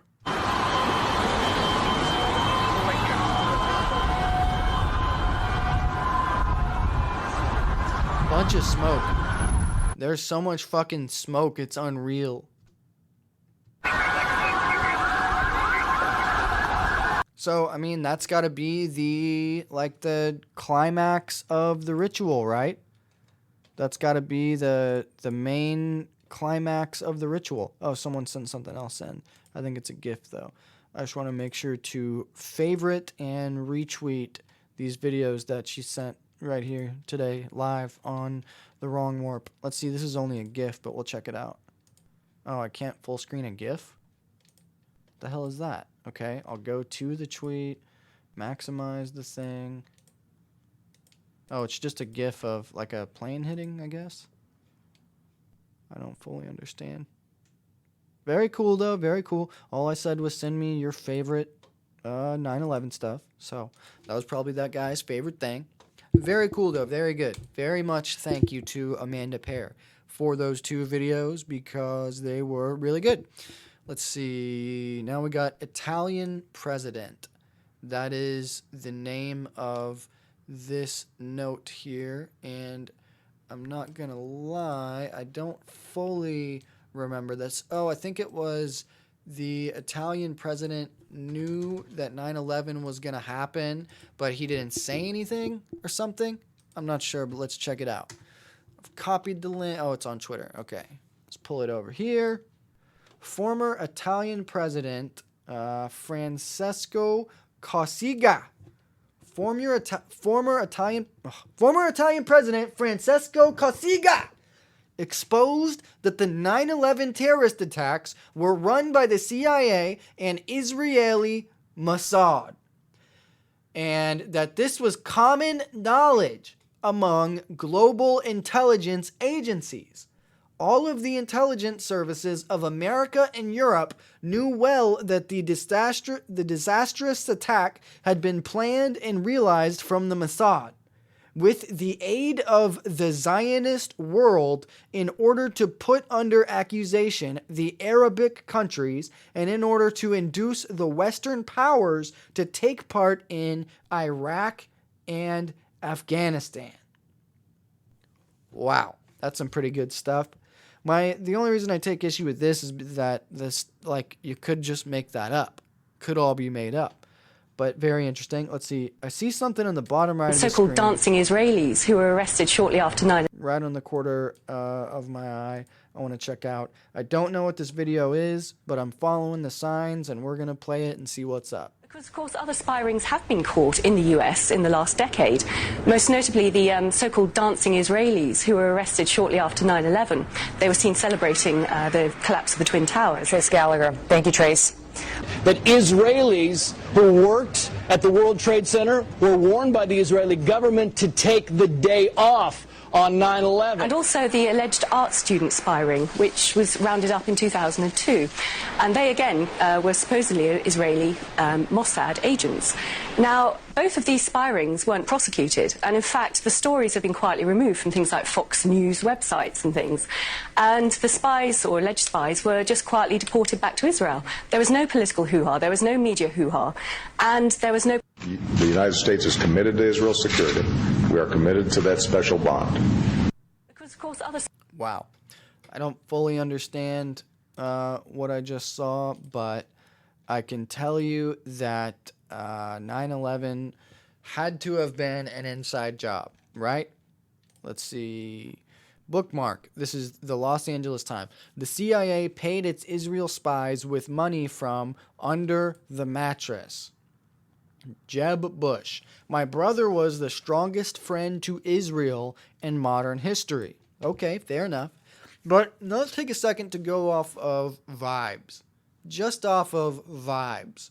George Bush, they're claiming that George Bush was a huge friend of the enemy. A huge friend of the Israelites or whatever. Are the Israelites the enemy? That I'm not sure of. Jen in the chat says, look can definitely see where it goes off. Yeah, in the building, the explosion video. Yeah, it's like clear as fucking day, dude. Clear as fucking day. But George Bush, I've got one on him coming up too. What he was doing when all this stuff took place. But I feel just off of vibes that George Bush would be friends with the Israelite guys. He seems like a liar. But that then brings me further just generally into the archetype of a president / leader, I guess. Don't they just seem like they would lie? I don't know. I'm not even going to go on this tangent because it's for people who don't believe this. But I feel like we all do believe this. So there's no need to try to convince. But do you see that? Do you guys feel that in public, like this weird instinct? Like when you have to say, I know I'm crazy. I know this might sound crazy, but yeah, I know I'm crazy. It's like you have to preface everything and say that. It's like saying, I know that you're going to think I'm wrong, but I say if you have to say that, then don't even say what you were going to say. Because you can tell that the person's not going to fuck with it. Fortunately, though, the very next note that I have is that George Bush clip that I was just talking about. I don't remember. Someone posted it earlier today what the exact words were, but it was like, tower must come down now, or something like that. Unfortunately, it's on Instagram, which is a huge fucking pain in my ass, because I have to like do zoom in on these fucking videos and then wait for it to replay. There's no thing at the bottom. Okay, let's check it out. Maybe. Sound it out, get ready. Sound it out, get ready. What word? Hit. Yes, hit. Boys and girls, sound this word out. Get ready. Steal. What word? Steal. Yes, steal. Hit and steal. That's the way. Get ready. Play. Yes, play. Get ready. Must. Yes, must. Let's read these words the fast way without me. Hit, steal, plain, must. Get ready. Hit. Yes, hit. Get ready. Steal. Yes, steal. Get ready. Play. Yes, playing. Get ready. Must. Yes, must. Boys and girls, pick your reader up from under. Hit, steal, plain, must. Must, hit, steal, plain. This is allegedly. And I can't imagine, like, being a normie and trying to make sense of this in my head. Allegedly, at the very fucking, like, moment that 9/11 happened, at that very moment, George Bush was in some school for some fucking reason, talking to kids. I don't know why. And the teacher is having the children recite words. You know, just because it's cool to impress the president, I guess. I don't know. But the words, it's 5 words: kite, hit, steal, plane, must. So if you rearrange them, what is that? Kite, must, hit, steal, plane. It's pretty fucked up. I mean, it's pretty fucking obvious, to be honest with you. Let's hear this one more time. Yes, kite. Get ready to read this word the fast way. Get ready. Kite. Yes, sound it out. Get ready. Kite. Sound it out. Get ready. Kite. What word? Kite. Yes, kit. Boys and girls, sound this word out. Get ready. Steal. What word? Steal. Yes, steal. Read these words the fast way. Get ready. Play. Yes, playing. Get ready. Must. Yes, must. Let's read these words the fast way without making a mistake. Get ready. Kite. Yes, kite. Get ready. Kite. Steal. Yes, steal. Get ready. Play. So the actual caption on what this Instagram post says, on the morning of 9/11/2001, moments prior to the attacks and obliteration of the Twin Towers, then President George W. Bush participated in a reading demonstration at a Florida elementary. Notice the words they have the students repeat. And let's listen to it one more time, one more third fucking time, because this is something that is undeniable. It's unexplainable. How could you see this and not think that something fishy went on during 9/11? Now, here I am convincing again, but it's not about you thinking specific things, and it's not about you trying to put everything together in some good way. It's just about realizing that something is a lie, that something is wrong, something about this is not what they told you it was. I also just realized that this entire time I haven't been zoomed in on this goddamn Instagram post. It's pretty blurry anyway, but still. Let's see if I can get a nice zoom. Not really. Not a very good one anyway. That's okay. So let's listen to this one more fucking time, because I feel like if anything so far, this is pretty undeniable. I feel like you are probably some form of mentally ill if you can see and hear this and still deny that something is going down here today on The Wrong Word. I'm making a mistake. Get ready. Kite. Yes, kite. Get ready. Kit. Yes, kit. Get ready. Steal. Yes, steal. Get ready. Play. Yes, playing. Get ready. Must. Yes, must. Go to those speakers, read up from under your seat. Open your book up to lesson. Get ready to read all these words on this page without making a mistake. Look at the letter at the end and remember the sound it makes. Get ready. Kite. Yes, kite. Get ready to read this word the fast way. Get ready. Kid. Yes. Sound it out. Get ready. Kid. Sound it out. Get ready. Kid. What word? Kid. Yes, kid. Boys and girls, sound this word out. Get ready. Steal. What word? Steal. Yes, steal. Read these words the fast way. Get ready. Play. Yes, playing. Get ready. Must. Yes, must. Let's read these words the fast way. Wow. I mean, that's enough for me. If I'm being honest with you, whenever 9/11 dropped and everything, I didn't even know about that fact for a long time. It wasn't until years later that I even learned that. So it just makes me wonder, did they try to cover that up? Why would they be trying to cover it up if they did that on purpose in the first place? What if this is the one that actually is a coincidence? That would be pretty funny, right? And there's just no way, though. So what would be the purpose of this? These are the things that I wonder. These are the places that I've been stuck. What would be the purpose? Obviously, that's what's happening. So what is the purpose? What is this doing for somebody, man? That's fucking nuts. Let's see. We got some chats coming in here. Colt said this was on the news, Colt says you have to do some fucking gnarly mental gymnastics not to see that shit. Yeah. Jen says, I remember this. Holy shit. Morgan's got a mind blown emoji. Broadcasting black magic. Jen says, I knew when it happened, everyone in the house said, don't speculate. Yeah. Think about that. I mean, it's the same thing now with the COVID stuff, saying don't question it, don't question it. Jen says, acting surprised when he got the news live on camera so conveniently.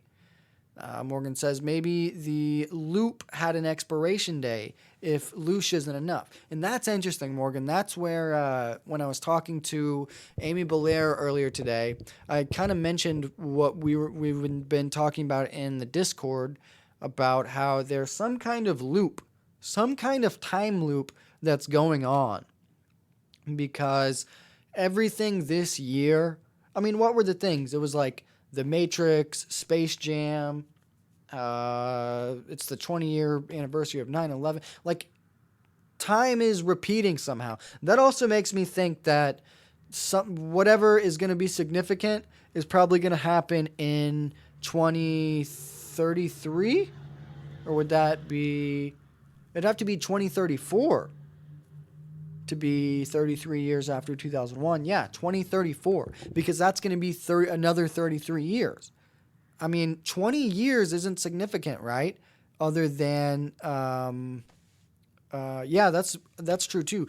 2022 is triple two. I've been thinking about that too. If something special is going to happen, it's either going to be in 2022 or 2034 is what I think. But I also think that time is like a trick. Time is not real. Time is irrelevant here today on The Wrong Warp.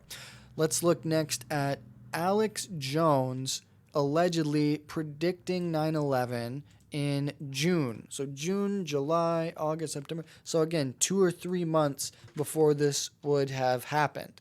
Now, there's some issues I had with this video. I was confused because he talks about something as though it had already happened.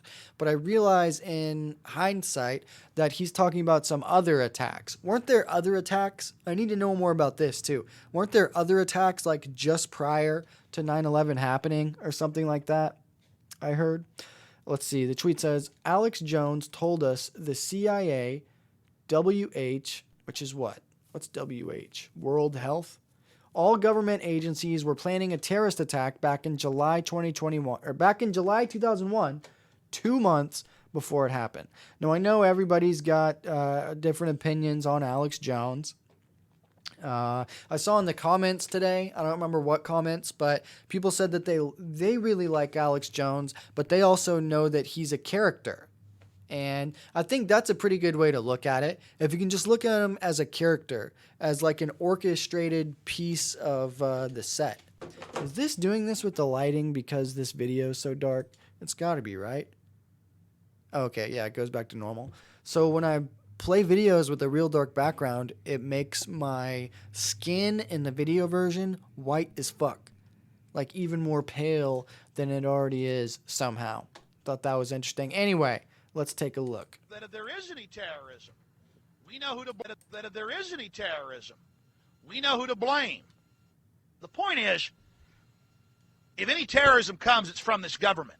And if there was an outside threat like a bin Laden, who was a known CIA asset in the 80s, running the Mujahideen war, and whose family builds all the military bases over in Saudi Arabia right now, and sits on the board of Iridium Satellite, he's the boogeyman they need in this Orwellian phony system. I want the White House numbers up there now. A big part of this solution, after you research all the government terrorism and check out what I'm saying is true, call the White House and tell them, we know the government's planning terrorism. We know Oklahoma City and World Trade Center was terrorism. We know the Joint Chiefs of Staff wanted to blow up airliners, Baltimore Sun. If you do it, we're going to blame you because we know who's up to it. Or if you let some terrorist group do it, like the World Trade Center, we know who to blame. And you could save the planet. I'm calling it Operation that if there is any terrorism. I want to hear this one more time and try to break it down a little bit and understand what he's talking about. It sounds like he's got some type of plan of action, like he's telling you to make a series of phone calls or something like that, and if you do this, you're going to save the planet. I'm personally struggling to understand how this predicts 9/11, but I also could quite possibly be completely retarded, so who knows? Let's take a look one more time and see if we can spot this. We know who to blame. The point is, if any terrorism comes, it's from this government. And if there was an outside threat like a bin Laden, who was a known CIA asset in the 80s, running the Mujahideen war, and whose family builds all the military bases over in Saudi Arabia right now, and sits on the board of Iridium Satellite, he's the boogeyman they need in this Orwellian phony system. I want the White House numbers up there now. A big part of this solution, after you research all the government terrorism and check out what I'm saying is true, call the White House and tell them, we know the government's planning terrorism. We know Oklahoma City and World Trade Center was terrorism. We know the Joint Chiefs of Staff wanted to blow up airliners, Baltimore Sun. If you do it, we're going to blame you because we know who's up to it. Or if you let some terrorist group do it, like the World Trade Center, we know who to blame. And you could save the planet. I'm calling it Operation... There's no way in hell that people were going to call the White House. What is that going to do for you? I don't know. I guess people crazy enough to listen to Alex Jones might be, they might believe that stuff or something. But truly, what could it possibly do for you to call the White House and say, hey, if there's an attack, we know it's you. We know it's you doing it. And that doesn't make any sense to me. Let's see. Colt says, did you already discuss the insurance policy on the towers? I didn't discuss it, but I mentioned it. It was in one of the first things we did, but we didn't learn too much more about it. We learned that in like June, a couple months, maybe 2 or 3 months before 9/11, the guy who bought it in the year 2000 took out a huge fucking insurance policy on it. That is pretty fucking nuts to me. But other than that, I don't know too much more about it. But yeah, the Alex Jones thing just kind of confused me. My problem with Alex Jones, and this is something that everybody should do. I know that everybody gets tired of hearing me talk about how much I hate advertisements, but I do. I truly do. I think that they are indicative of a lot of things. But when you look at guys like Alex Jones, there's a lot of stuff Alex Jones has done that I've loved. And ironically, most of the stuff he's done that I've loved has been comedic. Like I love when he went on Joe Rogan's show. But I love that through the lens of understanding that all of the people involved are full of shit. Right? I like the character that he plays. I think it's funny. He's a funny guy.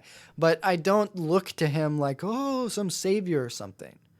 And it's obviously that's, Joe Rogan, Alex Jones. These guys, the people who listen to them are people who grew up and didn't have a dad or didn't have any type of real male influence or someone to look up to. So they latch on to Joe Rogan or Alex Jones and then they get fucking screwed.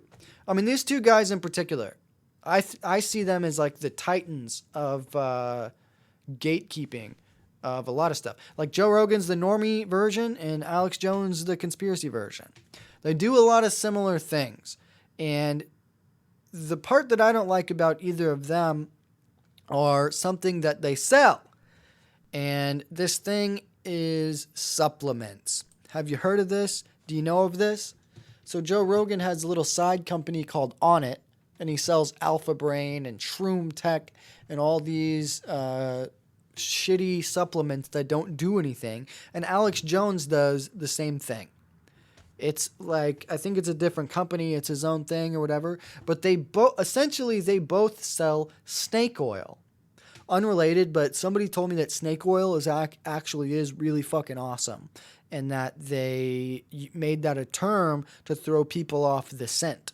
Because nowadays we have things like CBD that's essentially that's like the modern day snake oil. It's supposed to cure you and help you with everything.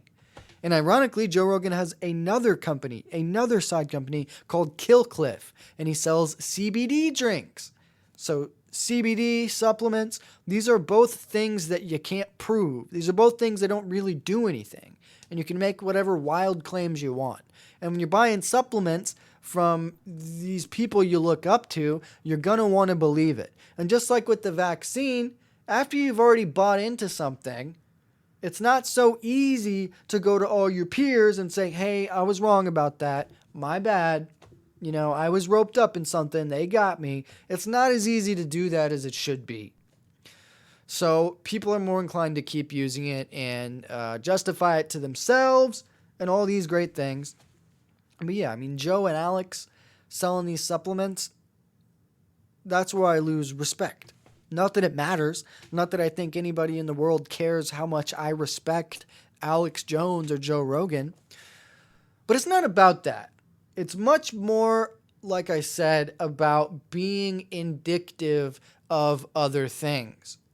You know, if somebody's going to lie to you to try to get you to buy a supplement, then what else are they going to lie to you about? I also have on good account that both of these guys, probably more specifically Joe Rogan, they have another kind of ad that they do. It's more expensive. And maybe these are just rumors, but it's something I'm pretty fucking sure of. Pretty fucking sure. They have this other type of ads, and I don't remember the name for it, but there is a name. It is a thing where they like cost more than regular ads. And these are incognito ads. These are hidden ads. I read once that Joe Rogan is paid by some state. I don't remember which state. It's like Utah or whatever it is. He's paid by them to go hunt there so often.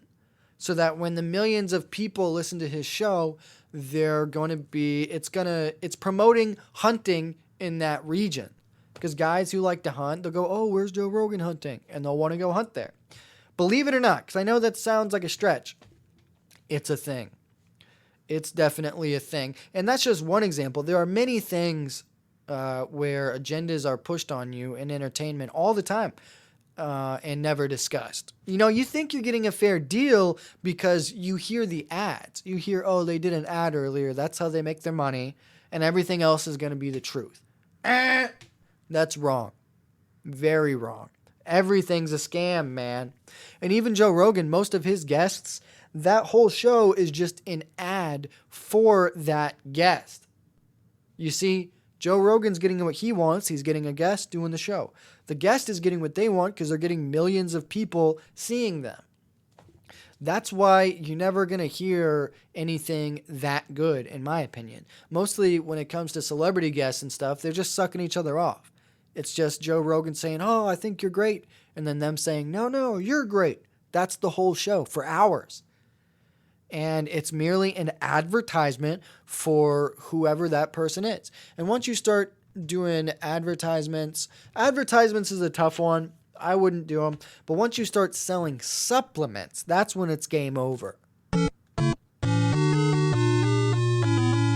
Supplements are fucking stupid. You don't need supplements.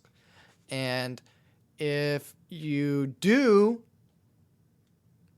I don't know, are you lying to yourself? I've never heard of a supplement that works or does or truly does anything ever. I've only ever heard, much like tarot and astrology and everything else, I've only ever heard it in that regard where, well, it's up to you and your opinion. What did you get out of it? So there's no supplement that actually does something. You know, they all do things that are subjective based on the user. So one guy might say, oh yeah, it was great. And then the other guy might say it's terrible. That's fucking stupid.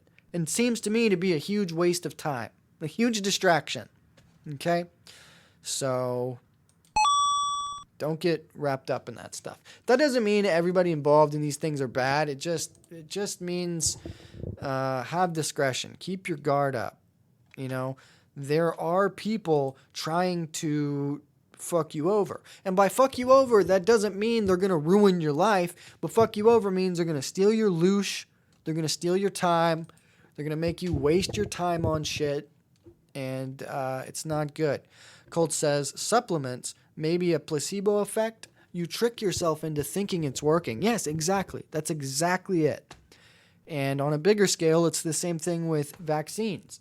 But yeah, I mean, supplements are just placebos. That's all they are. But everything's done legally. It's all pushed right up to the line of being legal, and that's what they sell. Isn't that nuts? That's just saying if there was a better way to rip you off, I would.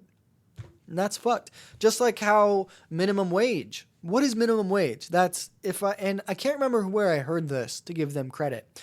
But minimum wage is like saying, if I could pay you less, I would. If I could legally pay you less, I would. And that's fucked. That's fucked, right? fucking minimum wage. The fuck out of here. All right, what we got next, thanks to Zen of Tupac from Twitter. Thank you for this, Zen of Tupac from Twitter. They sent a tweet that says 3,119 days separate the first World Trade Center attack on February 26th, 1993, and its eventual destruction on September 11th, 2001. 3,119 is the 445th prime number. Connected to this is Jay-Z releasing The Blueprint, which was an album of his, on 9/11/2001, and later released the album 444 with a running time of 36 minutes and 11 seconds. Whoa, that's kind of fucking crazy. I think there really might be something there. I never realized that The Blueprint was released during 9/11. But now I got to look into it. We got to check out some lyrics from Jay-Z's The Blueprint. Jay-Z Blueprint lyrics. I never thought about that because the blueprint, I mean, the whole ritual, 9/11, all this shit, it's all following a plan, right? There has to be a blueprint for this.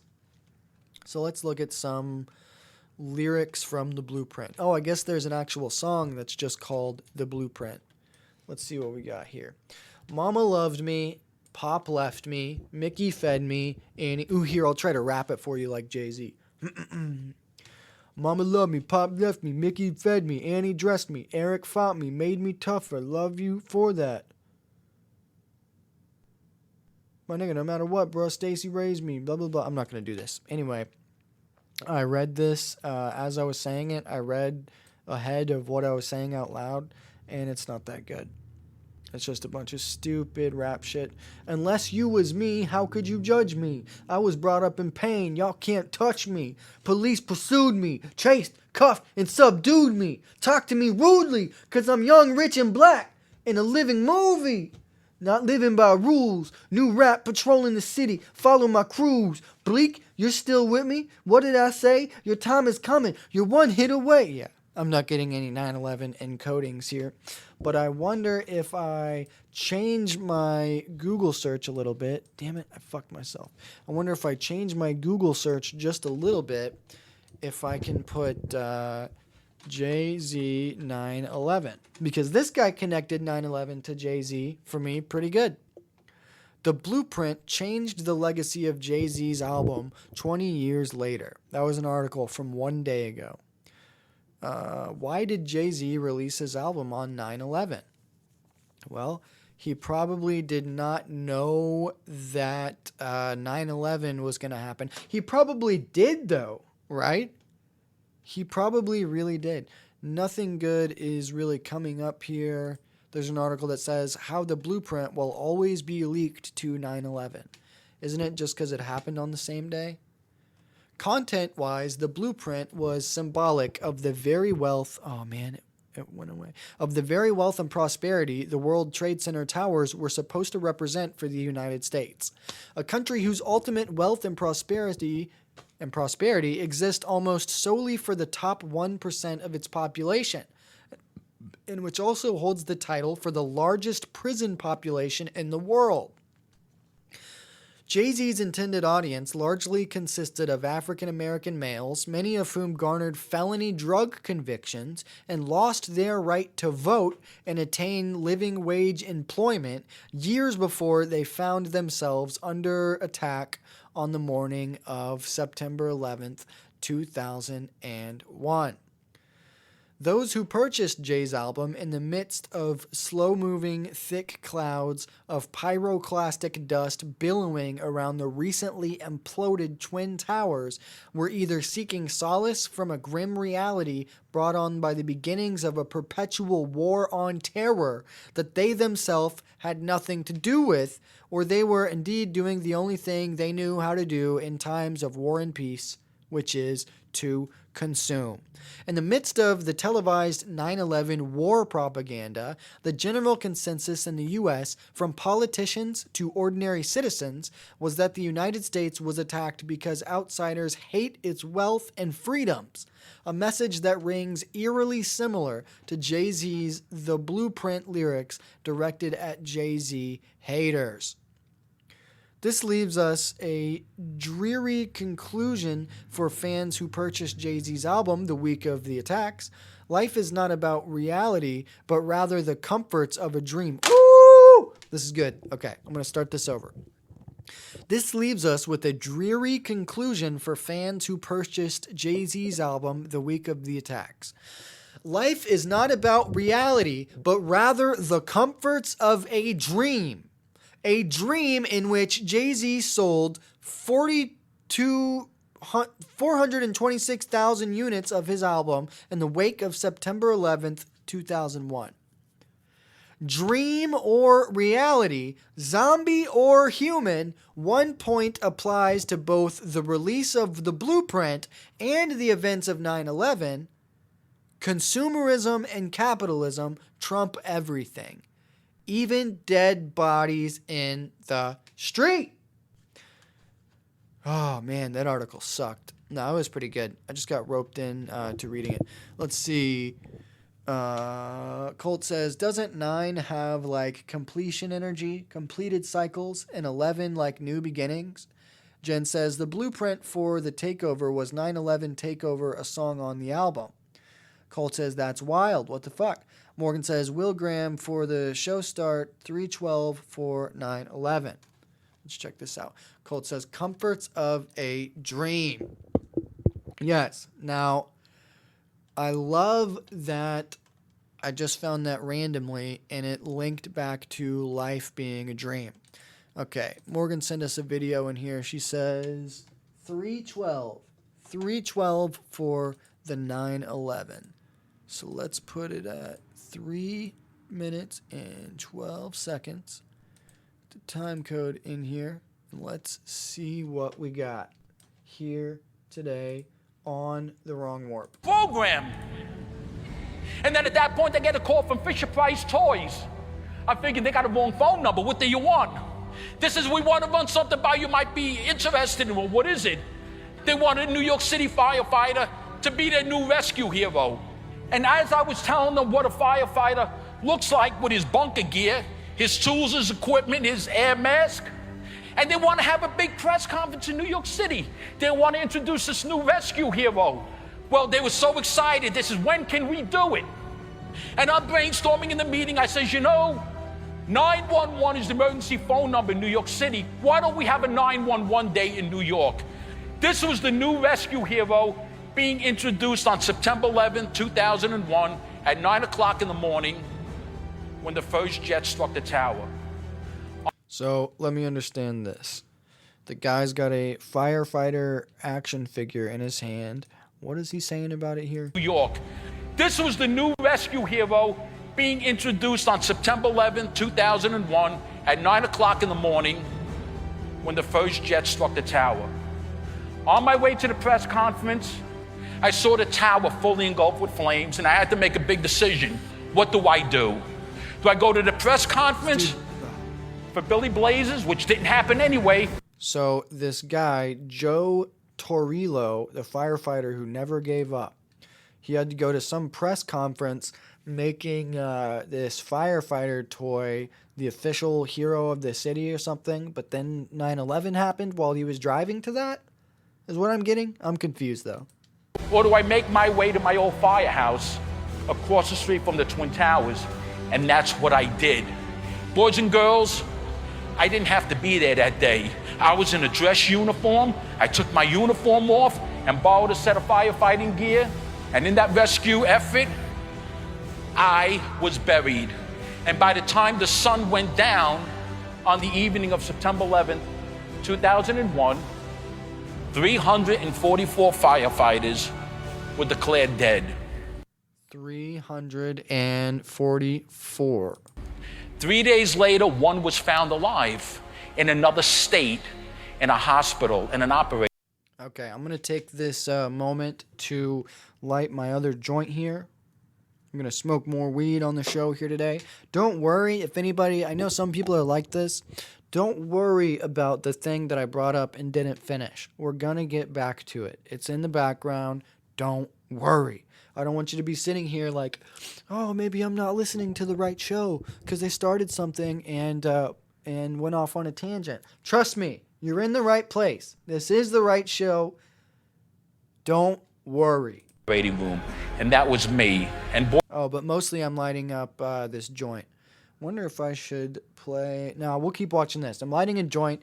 Decided this is a good time to light the weed. Up at home, and we'll have a good time. Boys and girls, Billy Blazers would come to represent those 343 heroes that I worked with who made the supreme sacrifice of life. Let this day ignite you. I cannot deal with his lisp, though. More than anything could ever ignite you.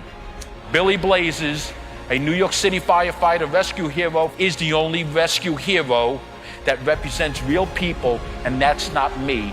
It was the other 343 firefighters who I get the honor of telling their story. And the moral of the story, as you're gonna see, life changes. Life takes you down roads you didn't know were meant for you. Life takes you down roads that offer challenges and changes all of us in so many different ways. And that's why, boys and girls, all through life, you gotta be resilient like a... I always point this out. If you're new to the show, I always point this out. The music. I think I talked about this like last show or the one before that. How the music in some of these conspiracy videos actually was the thing that tipped me off that it was full of shit. Now this guy, this is obviously a loose grab. This is to play on your emotions. But listen to that fucking music. That music is like they want you to get caught up in this a bunch. Palm tree. It's important to keep your eyes open and your hearts open.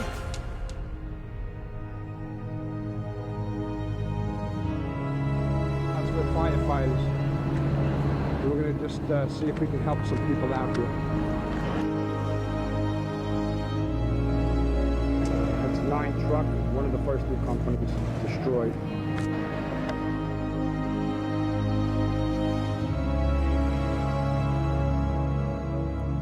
Now let's think about for a second the people who get really offended, because there's a lot of people who get incredibly offended when you suggest to them that it's possible that nobody died during 9/11. Now, admittedly, it was Human Vibration who I first heard suggest that. But I'm like, fuck, man, even the first time I heard it, it wasn't about just immediately believing it. It wasn't about saying, oh, that's it, I figured it out, oh my God. What it was about was just the possibility. It was just about, is this possible? And I think it is. I think I can pretty well say that it is, unless you know people who were there and are dead now. But even then, you gotta accept the possibility that they could have been killed in some other way and lied about it. Somebody could have came in that building and shot everybody in the head before they even did anything. You know what I mean? I'm not saying that's very likely. I'm not saying that's what happened. But we've been lied to about at least one thing. So that's enough of something to make me wonder, oh, well, where else are we being lied to about? And I can't help but to think that everything that we're told is a lie. Like fucking none of it's true. Nothing is true. But I don't know. It's tough. It's a tough road that we're on. We're on a lonely road of self-discovery. But we're going to get where we're going. Don't worry. Sam in the chat says, remember they broadcasted live people jumping out of the towers to commit suicide? Yeah, we looked at it a little bit earlier. It was really blurry footage, and it could have been like dummies or something like that. But either way, yeah, pretty fucking nuts. And that's definitely a loose grab for you. Colt says it's about the possibility of a better outcome. People get mad as if they want the worst outcome because they have it as a core belief. Yeah, that's so true. And that's my thing is like, if you listen to me, you would learn that things are good. Regardless. Not because I'm right, not because I know what happened here, but I can show you how, whether they did or didn't, it's still good. Things are still good. We still have a million reasons to be happy and not as many reasons to be sad, in my opinion.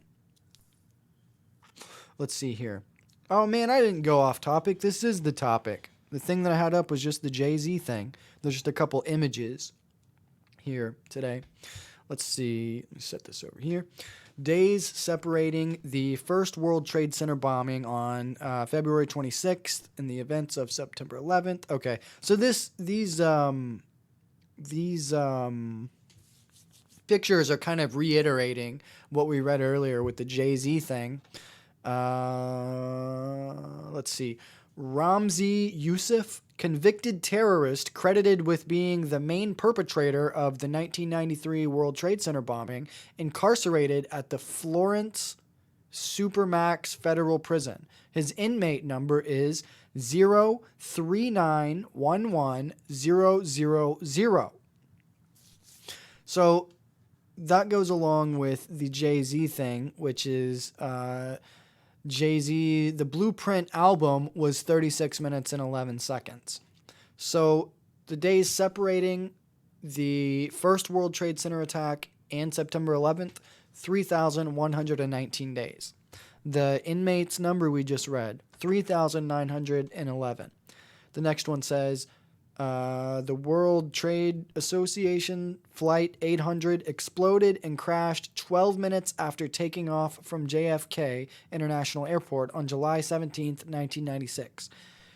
I don't know if it's the World Trade Association. It just says TWA, so it's probably something else. It says 800's flight registration. That flight registration number was N93119. Okay. The separation of years and days between 9/11/2001 and the Sandy Hook school shooting that took place on 12/14/12. Now, this is interesting because I've been wanting to get into the Sandy Hook stuff. 11 years and 93 days. Another encoding of 1193 or 3911. Date that is believed by many scholars to be the true and most accurate birthday of Jesus. 9/11, and that's in year 3 BC. I repeat, year 3 BC. So what is that? Supposed to be the third year ever? Jesus fucking Christ. Do you believe in coincidences? ZenoffMachiavelli.com, it says. Okay? Let's see if we can do that. ZenoffMachiavelli.com. Maybe it'll bring up something cool. It says this site can't be reached. Well, I probably spelled it wrong, and that's fair enough, because we probably didn't need anything from that website anyway. This next thing we got, Jen posted in the Facebook group just a second ago. It says, did these 3 video games predict 9/11? It was updated in 2019. Link in description. Let's see. 7 video games that predicted 9/11. Updated 2019. Follow me on Twitter. Okay. That didn't really tell me much in the description there. For amazing video game deals, check out G2A.com. Second link in the description. Hey everyone, how's it going? My name is Zach Cox, and today we're going to be investigating an assortment of video games that could have predicted the 9/11 attacks on the World Trade Centers in September 2001. And if you're a conspiracy theory nut like myself, you're probably going to find the video enjoyable. If you're not a conspiracy theory nut and you don't believe Bush did 9/11, well, hopefully you still find the video enjoyable. And if so, feel free to leave a like rating down below at the end of the video. But with that said, let's go ahead and get started with these games that could have predicted 9/11.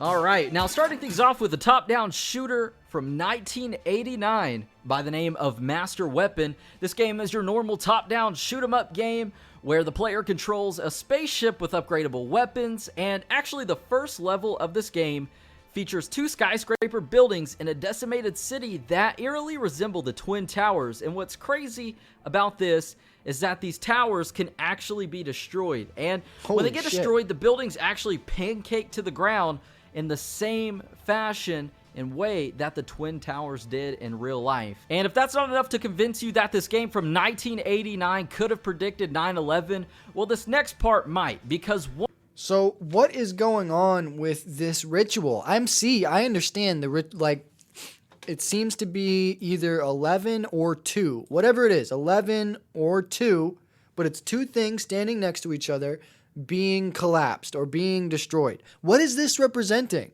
I know that, we exist in this duality. I know duality is a core part of, everything that's going on. I get that. But what is this ritual of building something up and then 33 years passing and then boom, tearing it down? Because what could this game be if not a coincidence? You could say that it's a coincidence and I'm a fucking retard and it's a coincidence and all this, or just assume it's not a coincidence. It could either be these people somehow being in cahoots and encoding it in this video game that not everyone's going to play, or the ritual is some type of source material that people are pulling from. How else could it be predicted so many times? I mean, did they come to the same conclusion based on something else? Colt says pillars. Yeah, I think it is pillars. Let me see. Masonic pillars. I think it really actually is. Yeah, Masonic pillars. These are huge. Very huge thing in the Mason community. So what I'm about to show you is either going to be really stupid or it could blow your mind. Who knows? Let's see. Open image, a new tab. So you just do a simple Google search for Masonic pillars, and there's like a million of them. Ooh, this image in particular is one that we featured on this show before, on the Masons episode. Check this out. Bam. Those are the Masonic pillars. S and B, I don't know what they mean. I think this is also a tracing board. Remember we learned about those from Northern Andrew on Twitter? This is what these pillars are. And I don't understand the one in the middle. That one's not usually there. And see, we've got the sun depicted on the left pillar, the moon on the right pillar. The middle pillar actually just has an eye. So if you listen to the audio version, it looks like a Masonic tracing board. There's 3 pillars. The first one says S, the second one says W, and the third one says B. And there's a square and a compass and some girls. There's a ladder, I think Jacob's ladder, with the key dangling from below it. So much to unpack and understand with this, but the important thing are those pillars. Let's see, we got a couple other images. I'm going to have to zoom in on these, unfortunately. So this is just another depiction of Masonic pillars. It's a thing. What does it mean exactly? I don't know. I don't know what it could mean other than just being representative, again, of the duality. Just the fact that we exist in a duality. But 100% definitely the Masonic pillars are for sure a thing. So what is that? So can I then assume that this ritual, that those are Masonic pillars? That this is what the Twin Towers is symbolizing? I think it's probably the best thing that we have to go on, like where we're at. That doesn't mean it's totally right or wrong or anything, but that's the closest thing that fucking makes sense to me. Let's check out this guy with the game thing, because I think this is actually pretty good stuff, to be honest. Game from 1989 could have predicted 9/11. Well, this next part might, because once you actually start the game, an introduction sequence appears saying that the events of the game take place on September 11th, fucking way, 1990X. And out of fucking way, dude. 1990X. And out of September 11th, 1990X. in the same game that he was just talking about, where you could collapse the towers and all that shit. Come on. How could it be any more fucking obvious than that?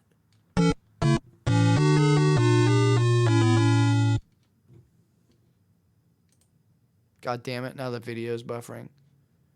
All of the dates that these developers could have chosen for this game to take place, they chose September 11th. And that's what lands this game, once again, from 1989, in the #1 spot for this video. Next up, we have a game by the name of Deus Ex that was released in June of 2000. And in one of this game's menu levels, the player is actually able to explore a small area around Liberty Island. And the first thing you're going to notice is that the Statue of Liberty's head has been destroyed and it's no longer on the body of Lady Liberty. As well as being on this island, you actually get to take a look at the New York City skyline. And upon first glance, one of the first things that you're probably going to notice is that the World Trade Centers are actually absent from this New York City skyline. And it makes you wonder, did these... Fried Rice in the chat says, shit runs deep. It does run fucking deep. Why would they put it in these obscure little games for no reason? You know, is this an encoding? Is this something that someone intentionally put into something? Or is it an encoding that appears in everything on every scale? It'll appear in this. It'll appear in the world. These game developers predict 9/11 because this game was released, of course, in June of 2000. Now, we actually have two explanations for the absence of the World Trade. When I have stuff this dark on the screen, it makes me look sickeningly white. It makes me look yellow like The Simpsons. Center in the game Deus Ex. And the first one actually is an in-game explanation for the building's absence, and it's basically stated that they were destroyed by terrorists. And this is kind of backed up by the claim that the Statue of Liberty has been destroyed as well. And I believe in-game, the Statue of Liberty was destroyed in 1997, and we can only assume that maybe the Twin Towers were destroyed with them.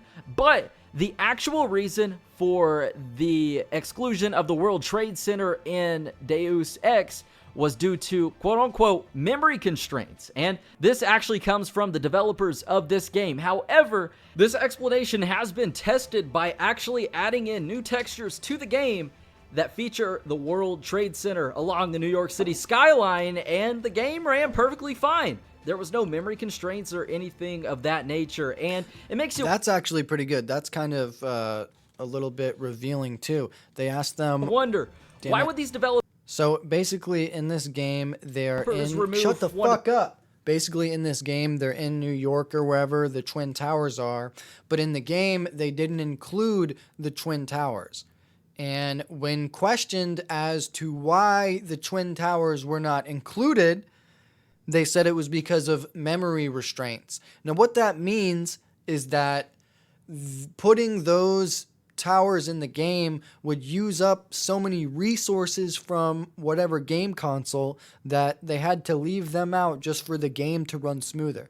Now, a couple thoughts there is there some metaphor there? Is there some type of metaphor there with our life? There must be, right? So did that happen so things could run smoother? I don't know. But secondly, and more importantly, he said that people tested it. And they went and modded the game and put the towers in, and the game ran just fine. Good. So that lets us know that seemingly this is done on purpose, but when questioned about it, they give a lie. So that puts me in a place where I don't know. It's meant to be hidden. Like, that is meant to be hidden, right? Or was it put there for somebody to eventually find or something, right?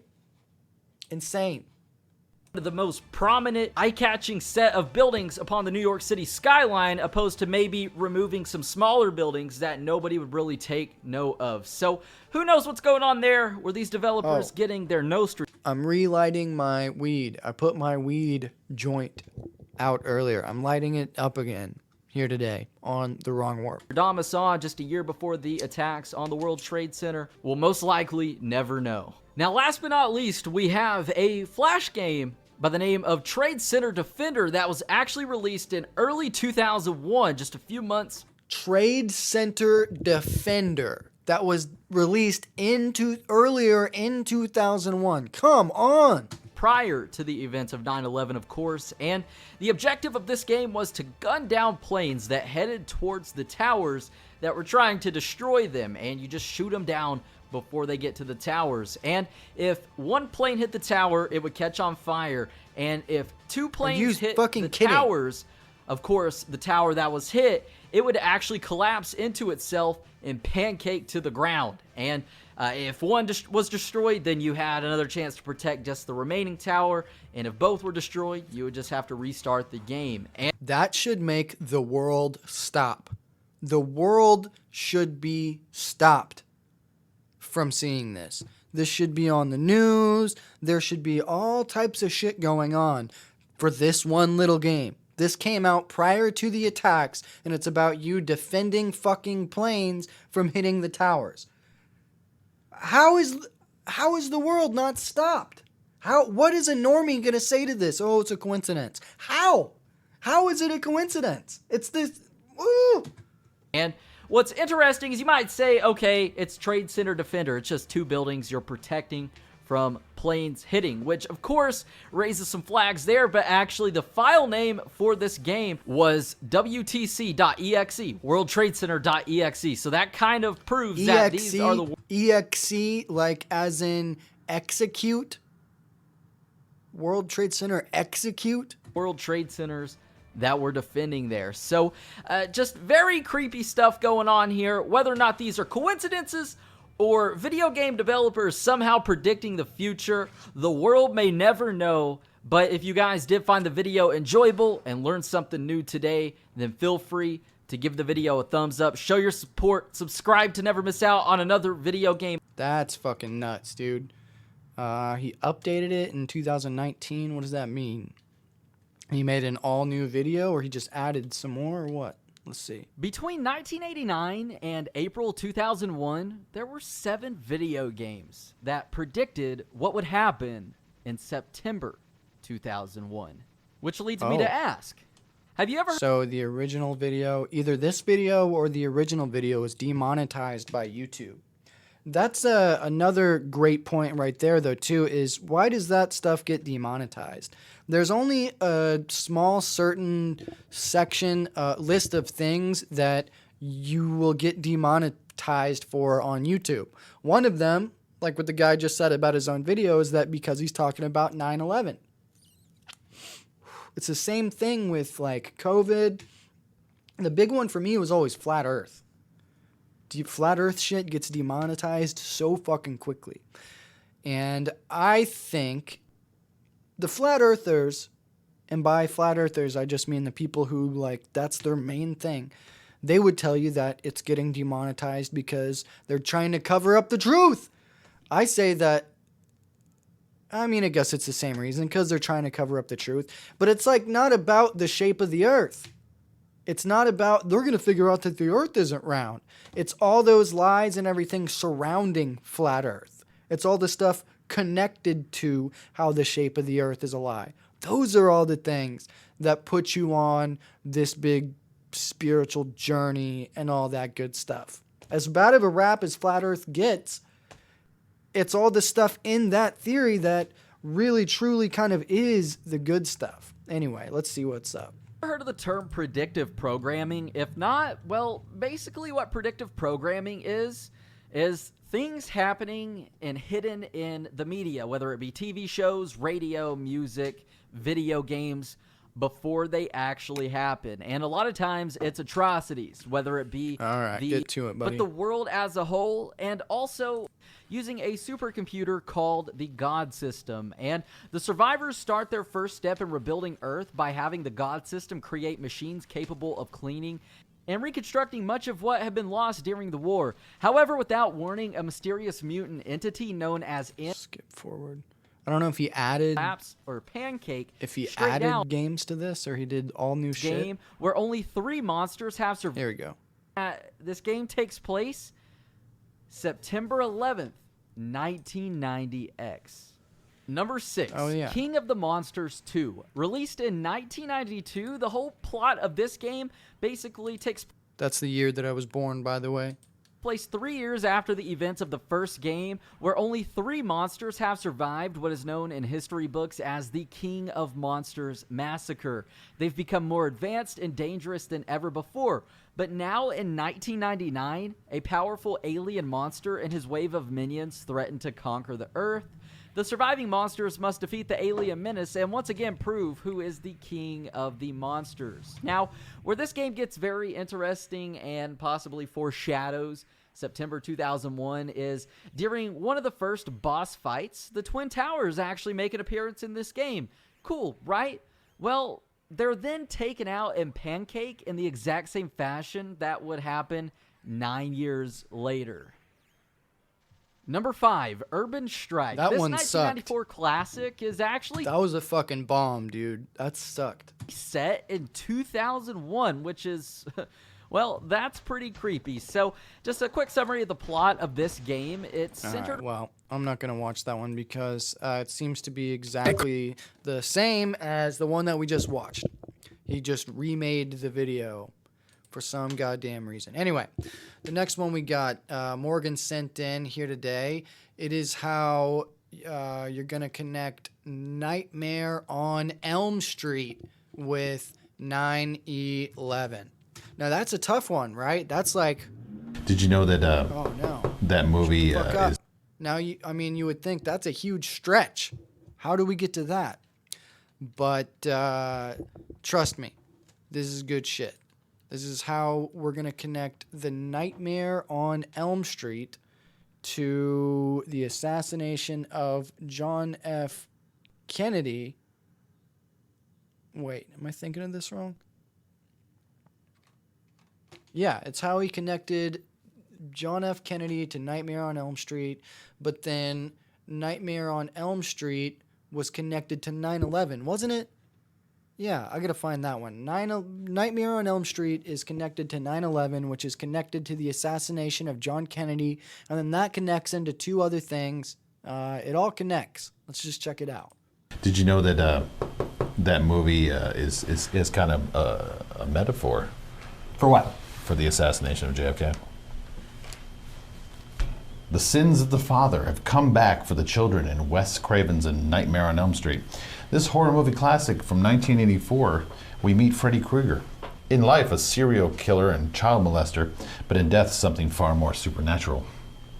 Killed by the parents of a generation earlier, Freddy now tortures and kills the children of Springfield in their dreams. No one is safe in a film that is clearly a metaphor for the... Okay, I know what I want to think about here. So they're going to describe how the Nightmare on Elm Street is a metaphor for the assassination of John Kennedy. What I want to try to think about here, where I kind of want to try to frame this is every time they talk about the assassination of John Kennedy, I want to think of that as a metaphor for all these rituals. Because if it truly is this time loop sort of thing, then everything kind of has to happen the same way. So I'm going to try to look at it like that in a more broad way rather than just thinking of the assassination. The assassination of John F. Kennedy and the permanent effect it wrought on generations that followed. On November 22nd, 1963, President Kennedy's motorcade made that fateful turn onto the real-life Elm Street in Dallas, Texas. This is where the true Nightmare on Elm Street occurred. The nightmare that would shape the dreams of anyone born into its filthy, smoke-filled aftermath. They killed President Kennedy. They bathed his beautiful wife in his blood and his brains, and then told us all that one crazy asshole with a rifle shot him because, well, I guess we'll never know because they fucking killed him too. Don't think about it, they told us. Here's your answer. Go back to your shopping and your antidepressants. Okay, so right off the bat, what I'm getting from that, what they just said, is that they had a guy kill JFK, and then they killed that guy. Now, that's a master plan. If you really want to concoct a master plan, convince somebody else to do the crime for you, and then kill them, right? I mean, but more rather what I'm getting from this is metaphorically, like I said, think about 9/11. People always say, "Oh, everyone in the world couldn't be in on one scheme." Well, they kind of could if they were manipulated or lied to and then just murdered at the right time. So I'm kind of thinking of it that way in terms of how it was orchestrated. Whatever it was, it had to be orchestrated in some fucking psycho type of way like this. Like this. Don't ask why that the Army colonel in Texas was told to stand down, that additional security was not needed on that day, or why all the phones went down in Washington for a whole hour right after the time of the assassination, or why the film of the murder itself was not even seen in its entirety by the American public for 11 years. All the while, a generation of Americans were born into a nightmare that they could never wake up from. A nightmare of lies, deceit, and war. A nightmare of a government that only 20% of the population believed was ever telling the truth. A nightmare of fear and loathing that would fester and erode an entire society, breeding chaos and hate around the globe. Yes, for those of us born after that fateful day in Dallas, the real children of Elm Street, I'm sure we can agree that the world has been a cold and cruel place, one of empty promises, false narratives, and self-reliance, raised on a vicious diet of violence, drugs, and panic. We kick and scream in the night, running for our lives from Freddy, running from a realization that you don't really matter, or to quote Freddy, that you're all my children now. Well, it's hard to believe that you just came up with that on the spot, unscripted. You know, I have a lot of feelings. What show is this, man? American music? I don't know. I think that, I don't think they're wrong, but I think that it's a stretch in the sense that you could almost metaphorically bend this all to the opposite way when you're using metaphors and stuff like that. Let's see. Let's look at this video that's kind of right as it's happening. This is another one that I was looking for in the beginning. I wish it would have been one of the first ones that I played. It was sent in by Morgan here today. Happy 9/11 Eve, kids. Don't forget to leave your common sense and critical thought at the door. The caption says for this video here today. Never forget.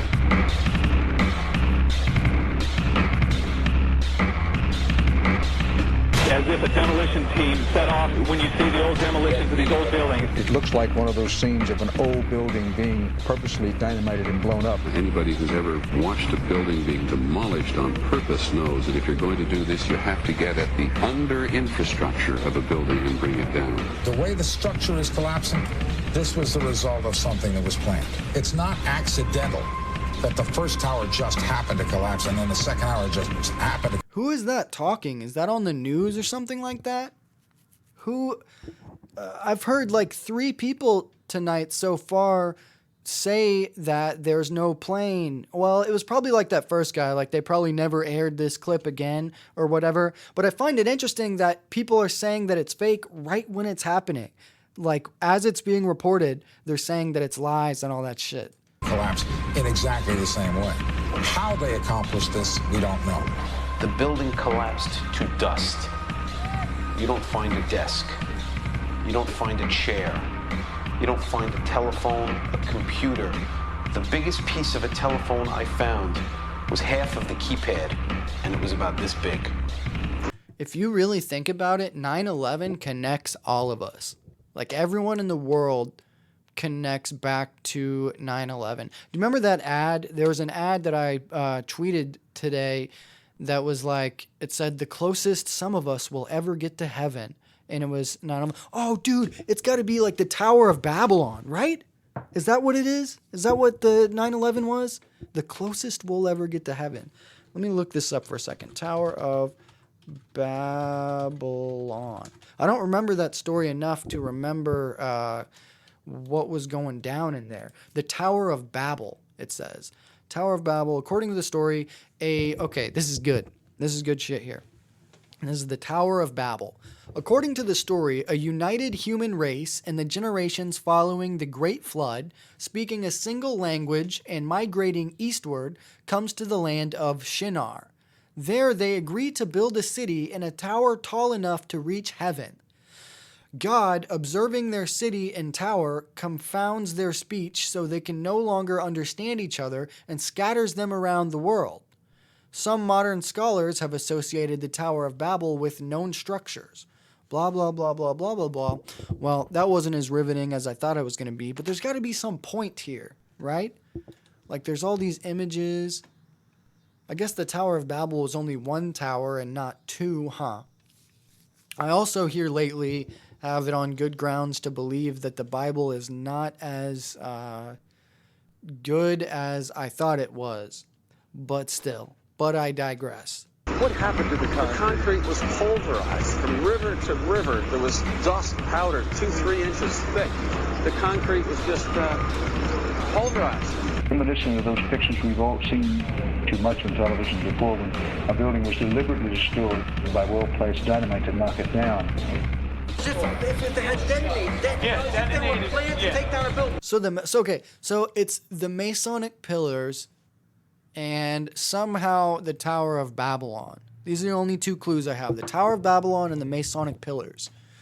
The biggest difference I can see is that the Masonic pillars, there's two, and the Tower of Babylon was only one tower, but still.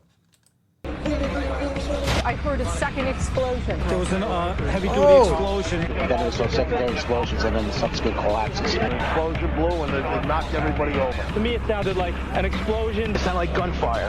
Bang, bang, bang, bang, bang. And then all of a sudden, 3 big explosions. We heard a big explosion coming down. And then the entire top of the building just blew up. We saw some kind of explosion. By the force of the explosions. Big explosion. Blew us back into the 8th floor. Then we get to the lobby. This is a big explosion. The lobby looked as though a bomb had exploded there. A huge explosion now raining debris. It's been a huge explosion. Huge explosion that we all heard and felt. We just witnessed some kind of foul. You can hear the broadcasting aspect of it when they all say the same thing. Do you remember those news videos? I've seen like 3 of them now where it's news anchors saying the exact same thing, like 100 different news anchors saying the same thing. They said, this is a threat to our democracy. Do you remember that? It's like a similar thing here. They all, with the same candor and same cadence, they all like, a huge explosion. Explosion. We heard a very loud blast explosion. The secondary explosion at Tower 1 camp. That is another bomb going off. He thinks that there were actually devices that were planted. Oh, that was it? I thought we had just started the video and that there was tons more to come. Really? That was a full 2 minutes? No, it wasn't. Was it? Top of the building just... Of the keypad. Yeah, it was. We've been watching that for a while. Okay, anyway. That's some pretty crazy shit there. Let's see what's next on our big master list here today. The folding money. Have you seen this? I saw Rambo post it today, and I thought it was pretty good. I think we've all seen over the years somebody do the folding money thing or different variants of it, where you take a dollar bill or a $20 bill or whatever the hell it was, and you fold it up in some certain way, and it's supposed to mean some certain thing or something like that. I don't know, but it's pretty good. I mean, some of this stuff is undeniable. I'm not sure if it's this. I think it's a different thing. But there's one where with the eagle on the back, they show you how it forms like an alien space, and it looks pretty real. I don't know why there would be an alien. It was like your stereotypical depiction of a gray alien, like your most stereotypical alien you could probably find, right? Colt says the bull has something to do with Pleiadians. What are Pleiadians? I don't know what that is. Pleiadians.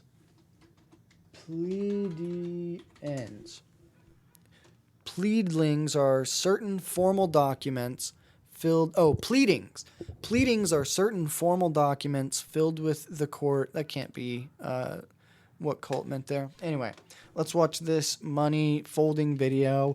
I thought it was pretty cool. Now with me, and you look at when you fold an airplane, a paper plane with your money, and you go from the $1 bill to the $100 bill, okay? And listen to me when I say this, okay?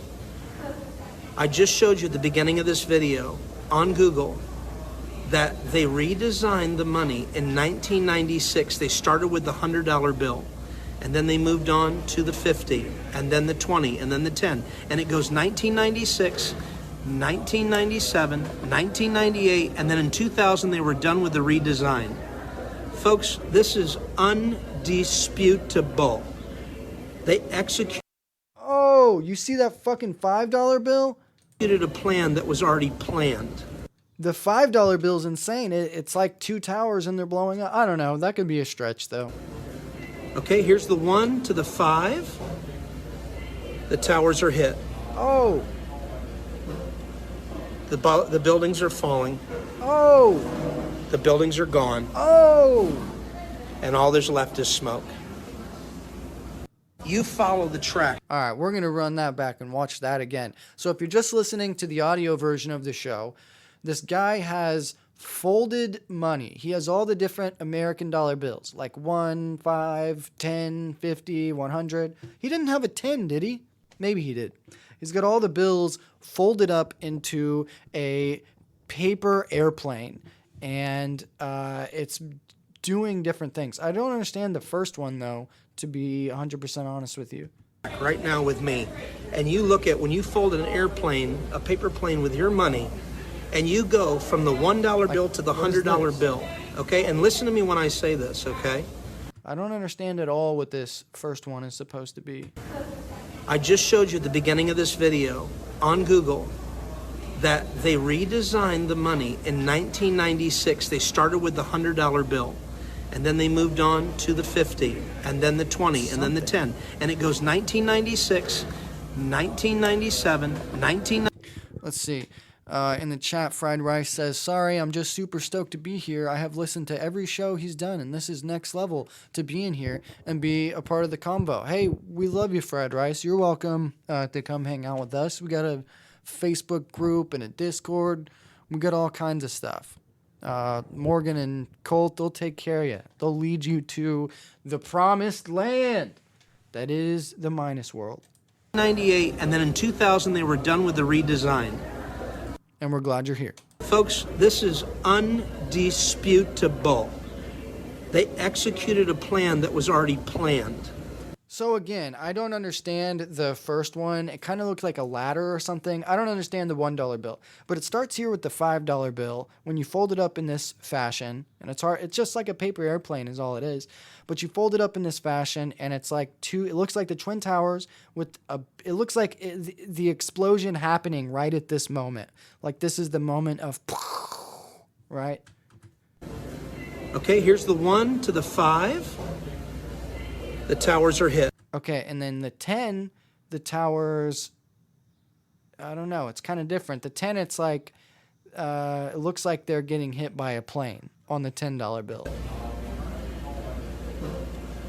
The buildings are falling. And then number 20, it looks like the top half of both of the towers are melted, like completely gone or something. The buildings are gone.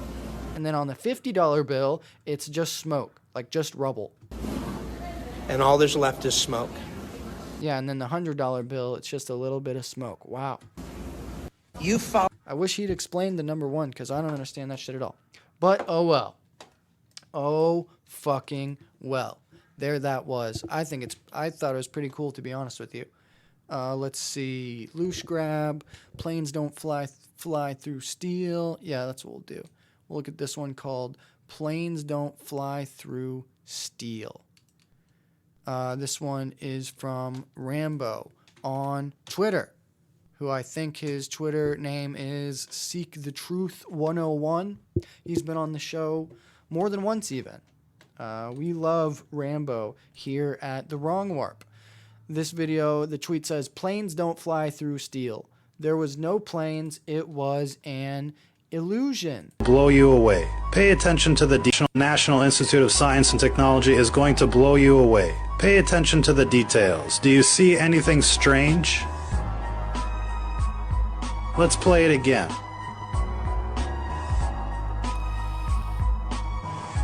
How about now? Do you see anything strange? If you pay attention, without any doubt, you can see the nose of this plane exit the other side of the building. You've seen this exact same footage before, but from a different angle. Now in this image... He's not lying. If you're just listening to the audio version, you definitely could see, or if you can't tell on the video version, you definitely could see the nose of what looked like the nose of a plane coming out the other side of the building. This nose cone was hit by a bird, it says. You can see the impact a bird can have on a plane. It's devastating to say the least. And yet we've been led to believe that a plane is more powerful than structural steel, that a plane meant to be lighter than air can cut through steel like a hot knife through butter. Now in this video you can see that a bus cannot drive through a concrete wall. So what makes people think that a plane can fly through structural steel? The US government wanted to test what would happen if a plane crashed into the concrete walls of a nuclear power station. The jet sets off, bolted to a track to prevent takeoff. It's doing 500 miles an hour.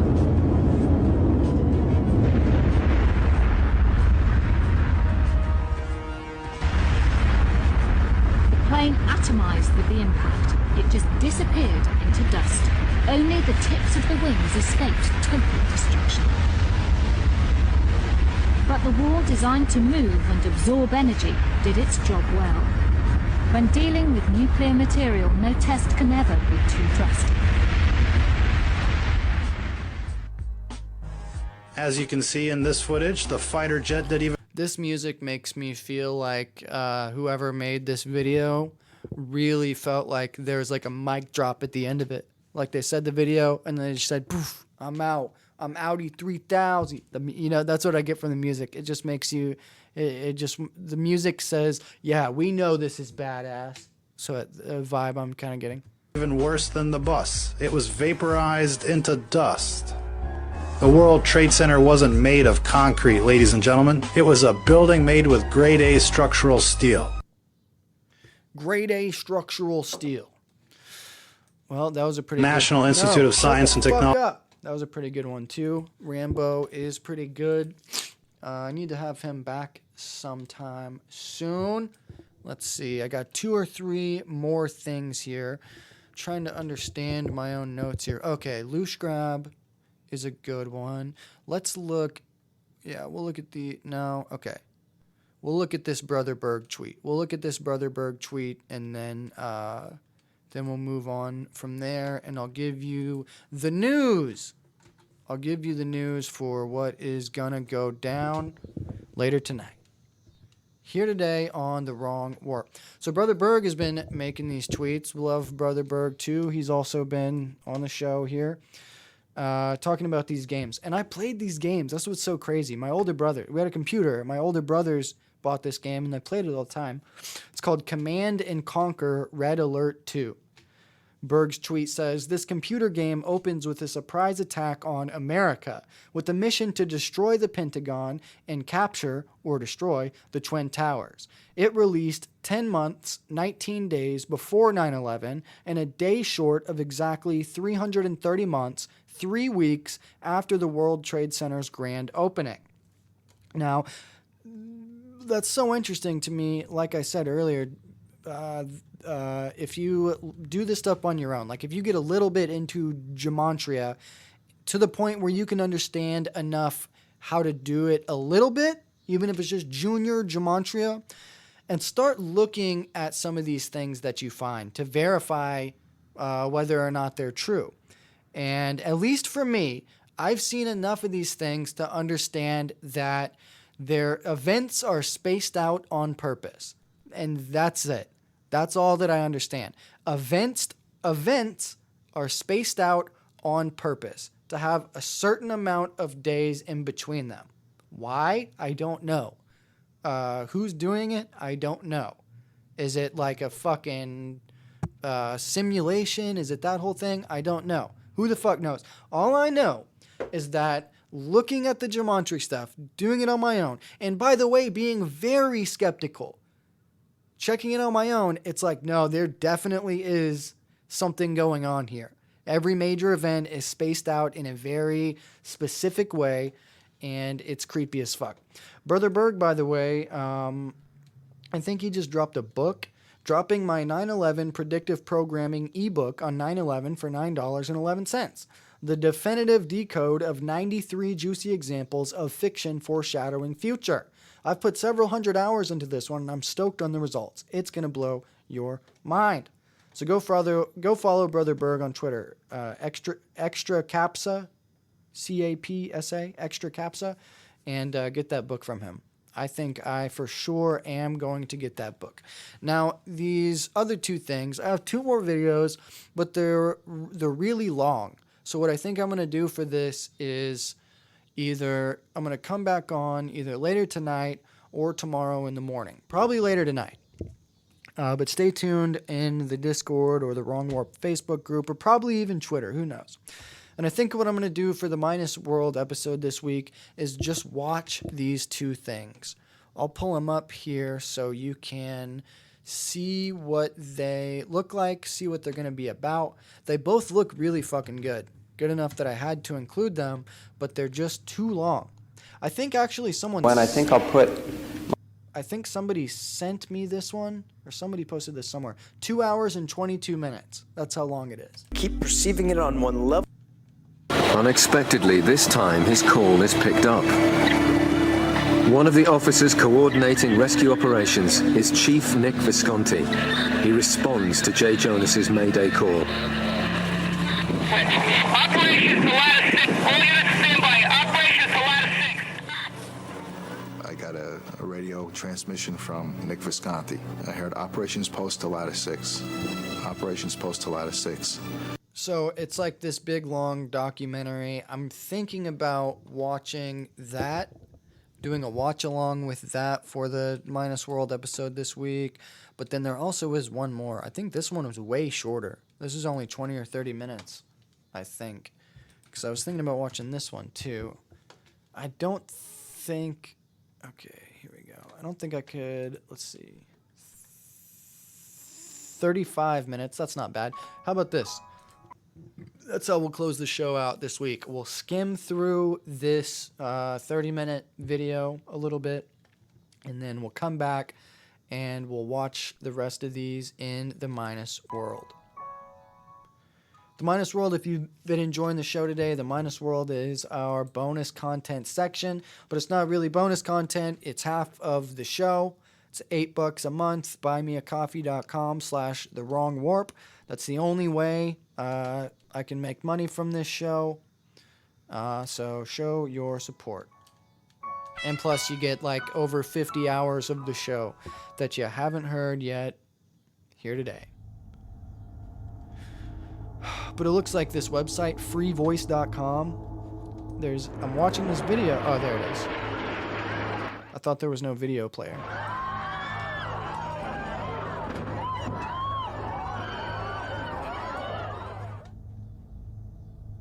Come on, you piece of shit. There we go. There we go. See, it looks really well made. I want to watch these. I want to watch both of these. The World Trade Center, a bridge of some kind connecting a simpler time to a world we don't recognize any longer. Oh yeah, that was kind of my thought earlier. We can talk about that. The 9/11 connects everybody. 9/11 was heard around the world. Even countries that have no dogs in this race, that have nothing to do with us or the fucking towelheads. Even countries that are not involved, they still were affected by this. That doesn't mean they were sad for us or something like that, but they were affected in some way. There was some type of energy exchange. So it kind of seems like maybe that was the purpose of this. The intent was maybe to scare everybody. But there's also the ritualistic nature of the whole thing and the pillar thing. That's big. The Tower of Babylon and then the Masonic pillars. Those were 2 big kind of clues. I don't know. They seem like symbols. They seem symbolic for one of those 2 things, but I don't know what they mean. What is this ritual? Maybe I need to read more into the Tower of Babylon. Maybe there's something good there today. Let's see. They're just showing a bunch of dramatic clips of stuff being rebuilt, it looks like. I like the smooth jazz.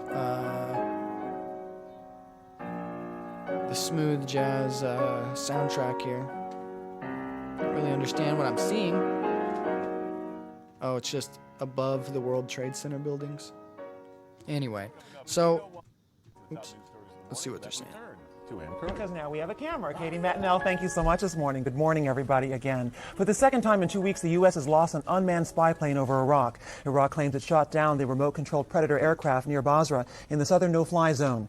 U.S. Military officials, however, say they lost contact with the plane. Here's Tom Brokaw with a look at what's coming up tonight on NBC Nightly News. Thanks, Ann. Tonight, 3 numbers that could save your life. 911, 190 million calls each year, but you won't believe the problems we found. And everybody loves Raymond. Watch it flying out here on American Airlines. Let's show you what's going on around the country. Mr. Roker, Al, it is such a pretty morning, isn't it? Perfect fall morning, although it's not fall yet, so it's still a perfect. Other than that, it's kind of quiet around the country. We like quiet. It's quiet. It's too quiet. That's a quick. And we have learned a couple of. All right. Anyway, so I hope you guys have enjoyed this episode of the show. Like I said, we're gonna watch at least that last one that we watched. That looked really good. How about that? We'll watch that, and then we'll find a couple other things to watch, but we'll watch the full thing. Because there was a lot of stuff I wanted to use for this episode, but it was just too long. There was no way to do it. So stick around, stay tuned, join the Minus World, buymeacoffee.com/thewrongwarp. You get an invite to the Discord there too, so you can join us in there. Be on the lookout on Twitter. Now, of course, you can still watch live, okay? It's free if you watch it live, but you get the archive of the entire show and all upcoming shows by joining the Minus World over at buymeacoffee.com/thewrongwarp. Now, in conclusion, I don't know. I don't really know anything that I didn't know before we started, but I do have in the front of my mind definitely a ritual. Definitely some ritual shit going on. The Masonic pillars, that's got to be what that is. There can't be anything else, can it? And the Tower of Babylon, I'm not sure. I'm really not sure about that one. But it's a tower, right? It's got to be. So maybe we need to look at that, how the Tower of Babylon connects to Revelation or something. I don't know. Who the fuck knows? We'll figure it out later. Like I said, join the Minus World. Stay tuned. I love you. Thanks for listening to the show. Follow me on Twitter at The Wrong Warp, Instagram at A Gateway Drug. I love you. Be nice to people. Stop thinking that you're better than other people because you're not. Be especially nice to normies, okay? You know, normies, super indoctrinated people. Be really nice to them, even though they don't deserve it.